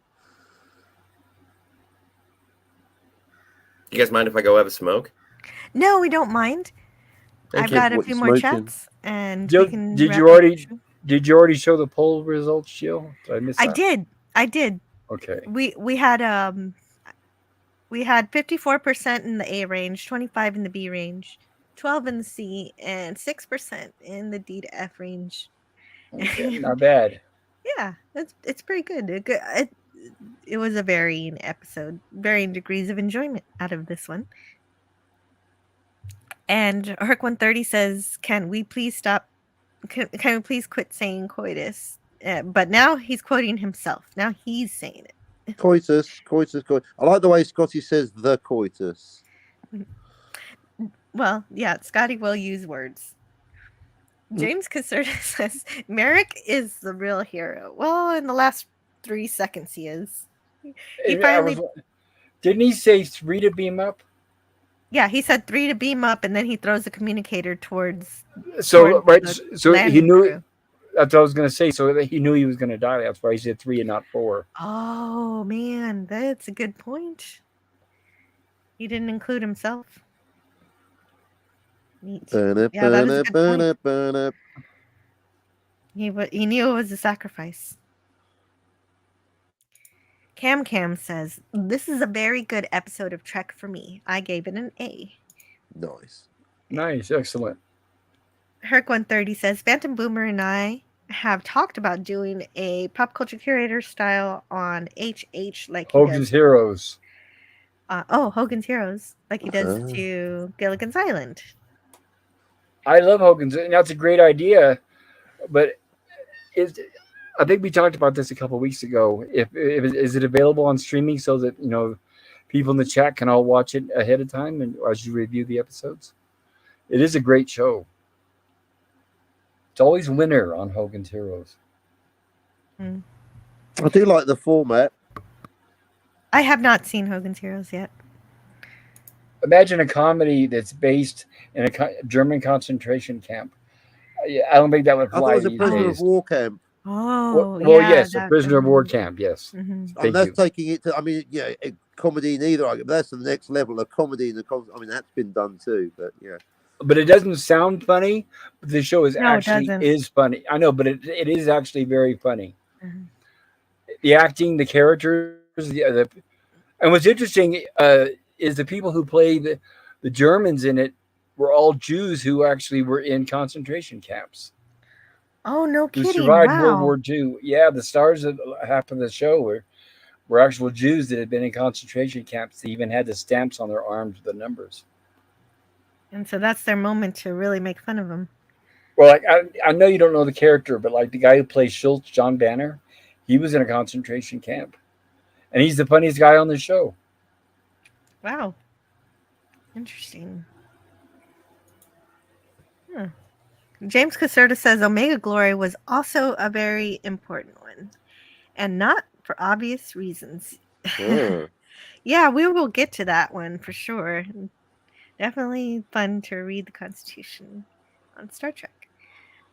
But he's saying it was important for not obvious reasons. But I can't wait to figure out what that is when we review it. Ariba, right, well, I want to mention something really quick. I'm sorry. Sure. No, but that's fine. If you guys do decide to do the Hogan's Heroes thing, please let me know. Keep me updated. I'd like to be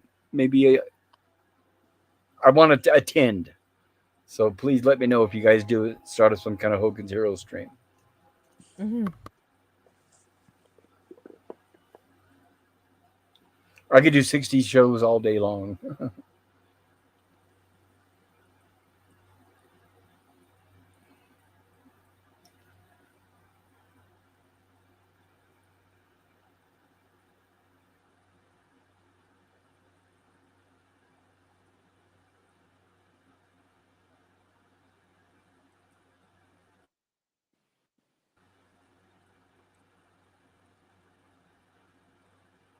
Oh wait, I'm sorry. I was reading that, but I didn't realize I was muted. Excuse me. No, I Gorilla's was random wondering what was thoughts. going on. Talking to I thought maybe yourself Jill's just again. reading to herself, just Talking to taking a yourself. pause, There you letting go. the information sink in.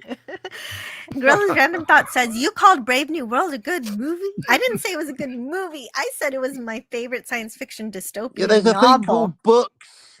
Yeah. Gorilla, you should check out this new thing. It's called the Printing Press. This guy Gutenberg. It's amazing. Not Steve Gorilla Gutenberg. That's Police and, Academy. and Gorilla, remember, Johannes. Gorilla, you watched a really bad version of it too. Movable type. Gorilla, you can do anything. It's amazing. You can just construct your thoughts, get it on the printing press before you know it. 95 theses. Oh dear. Well, which one did you watch? Did you watch the one, the low budget one that was like, Yes, made for television, BBC low budget version Yeah, from the the BBC, mid yeah. 70s. I saw nobody- the Arnold Schwarzenegger version. I thought that was really superior. You thought I really eat all this summer? I did. Right now, Demolition Man is like the only Brave New World that is any good. But even though it doesn't really follow the book or anything, it has a new take on it, which is good. Transmedia canonical, very similar tune. Yeah, definitely. Well, it deserves it because it makes it a whole new thing. And so that's your Brave New World movie so far. No one's ever actually adapted the novel correctly. Boom. There you go, Christopher Nolan, if you're looking for a script. So, yeah, it was the first time during Sunday cinema we said F it halfway through and shut it off. Oh, wow. Wow. We're all Jill, says James Caserta. We are. Is that we are Spartacus? I'm Jill. No, I'm Jill. No, it's me.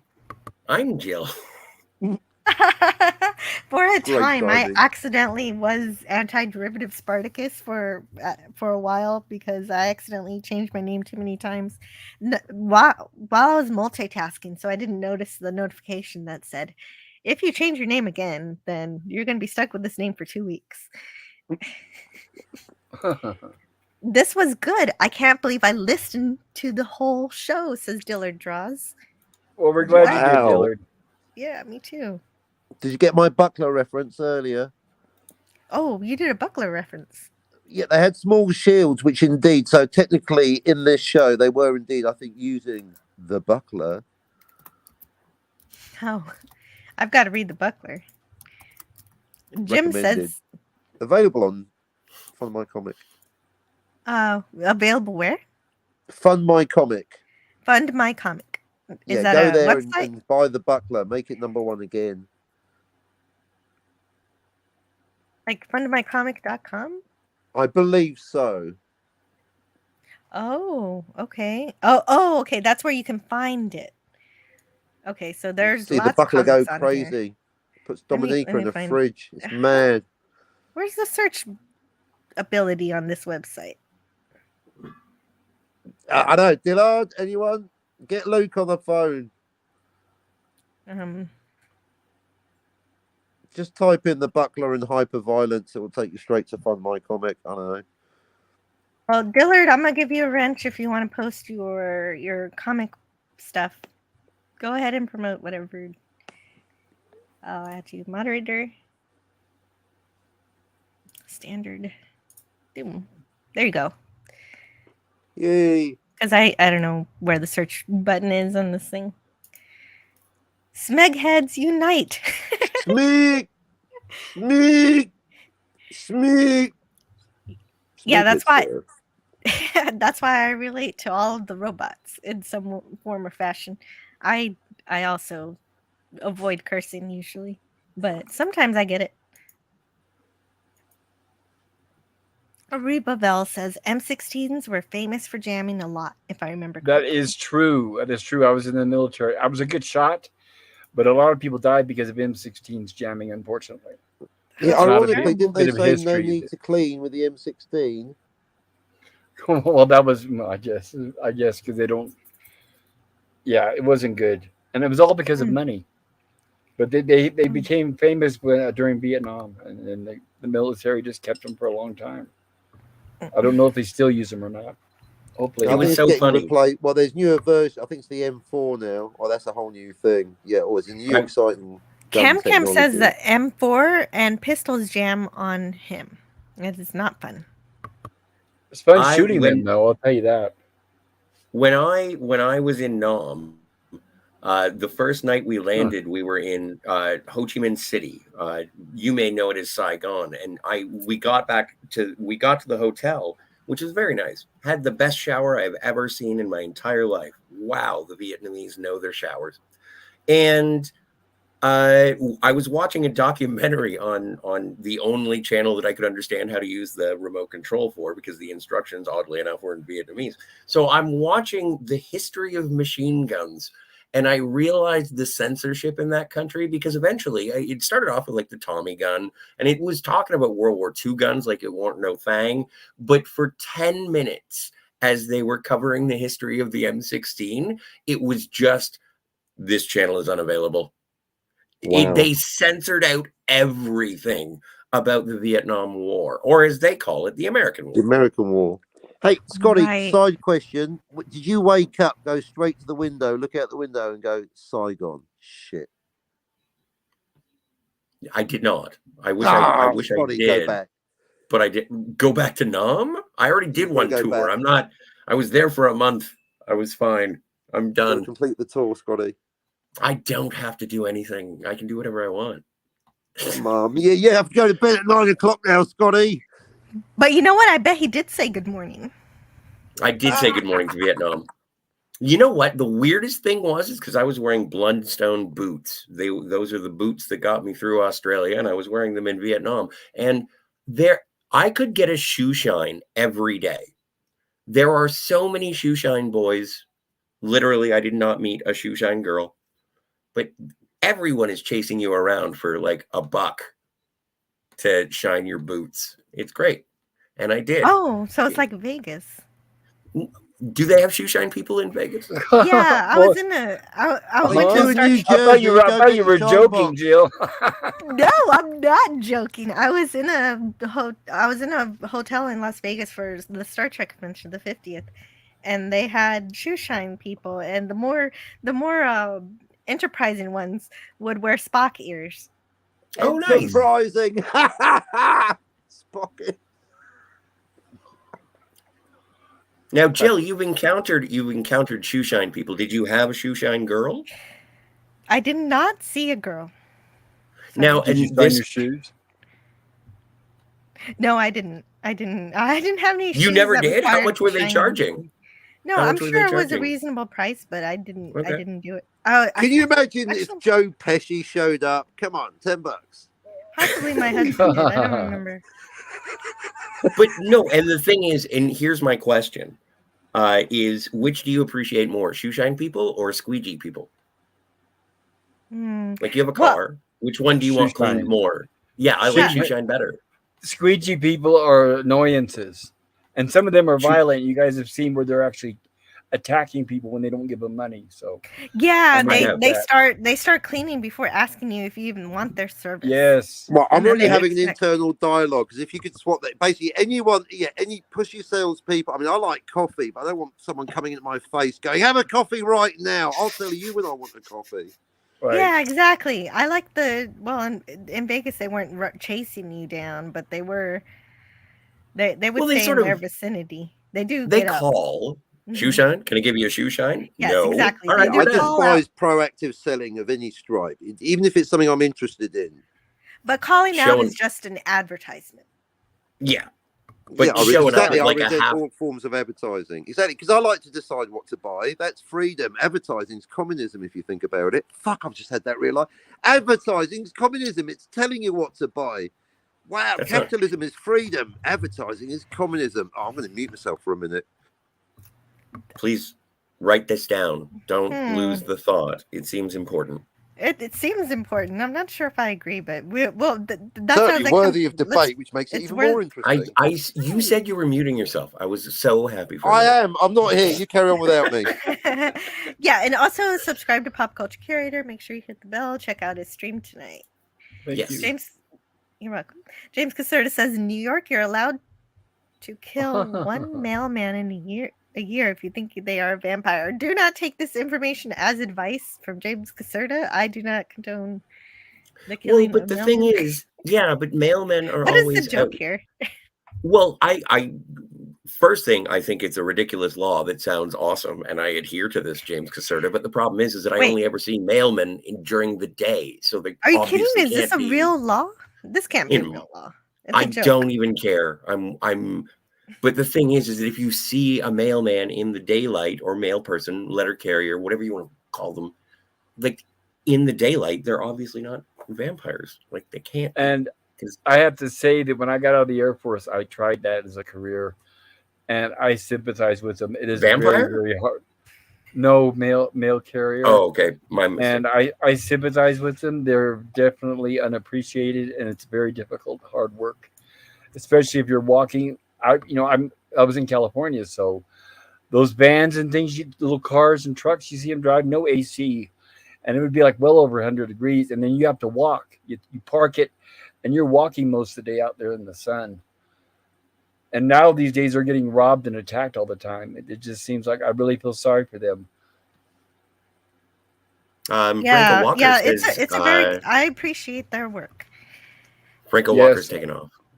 Oh, okay. Bye, Franco Walker. Thank you Bye, for being Franco. here today. See you later, Franco. Take care. By the way, vampire, the classic Scotty. You mentioned that a new career as a vampire. Oh, fresh blood. Good night to Franco Walker. Sleep well. He says, take care, everyone, and much love to you all. Good to see you, Franco. Yeah. Sean Carter sings a song about the orangutan video that you posted. Oh, no. Well, I'm the king of the swimmers. No. The big zoo VIP. I fell in the pool, and that's not cool. And the zookeeper's rescuing me. Well done, I assumed I didn't that know was how supposed. to. Yeah, no, I figured it was from the Jungle Book, I think. Oh, wow. Okay, I think you're right. That makes sense. I didn't catch great. that. Yeah, no, written and performed. That was great. Super thank you for Sean. And the AI show gave the episode an A. Nice basic TV screenwriting here, construct here. 2 disparate ideas, a Rome-type planet, and live television's corrupting influence fused here to provide another highly watchable and effective show. Mm-hmm. And each copy of the book comes with a vial of Soma. Oh, what? I didn't get one. Now you're talking. What's Soma? Yeah, I think this is where Stephen King got the idea for The Running Man. Soma? You know what Soma is. Jim? Okay. It's an obscure B-side by the Smashing Pumpkins. Jim's Landscape says, I enjoy all Star Trek TV series and movies. I'm a real... oh, yeah, somebody read your chat earlier. That was nice. Arnold Rimmer likes. Oh, okay. Scotty R37 is such a little brother. I can do what I want.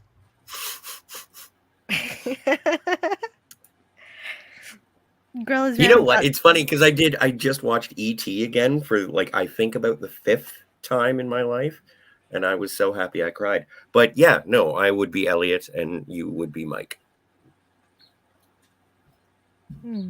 Cool. Most you guys know jams, that the actors from that movie they appear at conventions, right? No, I didn't know that. That's fun. Yeah, I followed Dee Wallace on Twitter. She played the mother, and they did an appearance at a few conventions not too long ago. She gets together; they're all grown up now, the kids, with the exception of Drew Barrymore. That's what I was going to ask. 2 boys. Yeah, Drew Barrymore can't be bothered. But yeah, it's her and the 2 boys that are all grown up. Yeah, so it's good to see them. And she still looks fantastic. And we're back. Oh, welcome back. I've never been to a convention with ET actors, but when I went to Universal, they had a cute little photo op set up of the toy closet. And so I got a cute picture of my kids in there. Did they still have ET the ride? Yes. I think that's the only classic ride they still have. Unfortunately, Wow. they didn't have Jaws, they didn't have Back to the Future, but they still had E.T. Did And you so I ride got it? to, yeah, I did. I got to go to E.T.'s wacky home world. It was And what did you hilarious. think? I thought it was funny. I didn't know that his planet, the other creatures on the planet look like that. That's all I'll say, I guess. They look Do you kind of remember? it was Do you great. remember at the beginning it was asking everybody their name, so that at the end ET would pronounce everybody's name as they were leaving, saying goodbye? That didn't Do you happen know to that? me. I didn't get Well, that. well, when I went, I probably went before you. I see Wiener phone home. People were stuff like Jack Me Off and stuff like that. They were saying names like that. So at the end of Amanda the hugging kiss. right, ET was waving goodbye to everybody. Goodbye, Jack Me Off and stuff like that. So I think that's why they stopped it. Oh yeah, by the time I got there, they stopped that because I didn't get that. Yeah, I wonder option. why, huh? Yeah, no, but a lot of the immersion of the actors and everything was absent when I went to Universal because of COVID. Well, it's too bad you didn't get to ride the Back to the Future the ride. That was fun. I wanted to, but they replaced it with Fast and Furious, and I did not Oh. ride that. I heard it was a bad ride. Too bad. An enterprising shoe shiner is better than a defiant one. Boom, science. Thank you, Lemon. Believe it or not, we're having a typhoon right now. That's a good joke. Yeah, it went from Not the sunshine typhoon, to though. raining.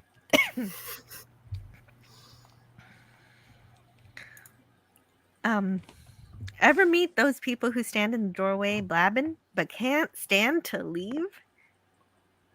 Yes, I Slam am the one of door. those. Thank you, Edge of Time. Yeah, that's funny.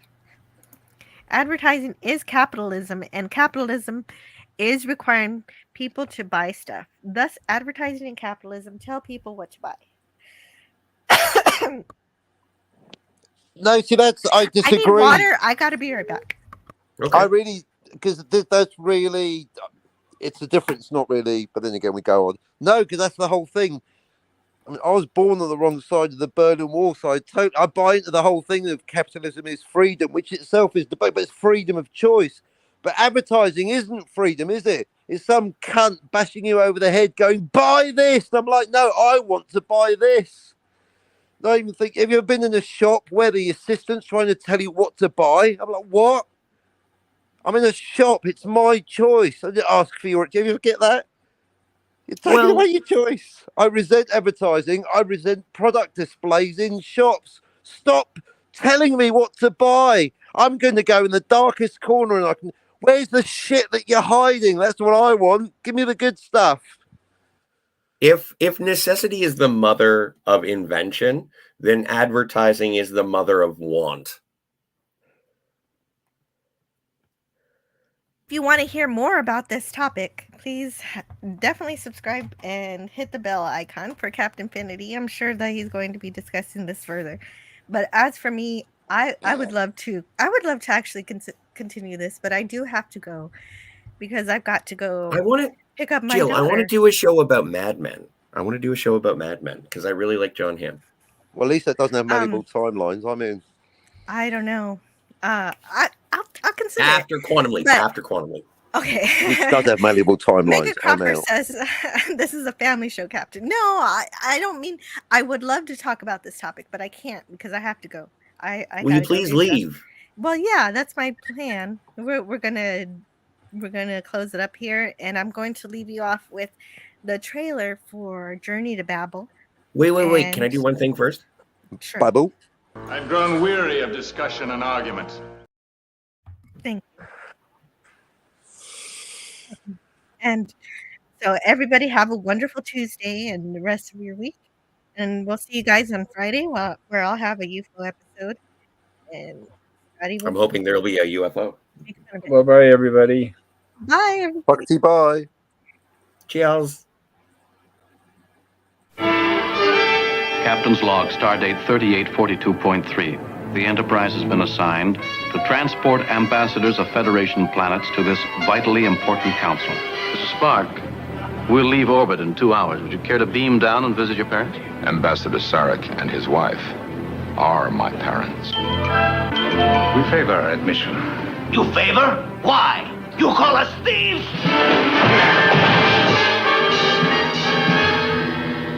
Devote yourself to motivations of passion or gain. My father is quite capable of killing. Oh, go to him now, please. I cannot.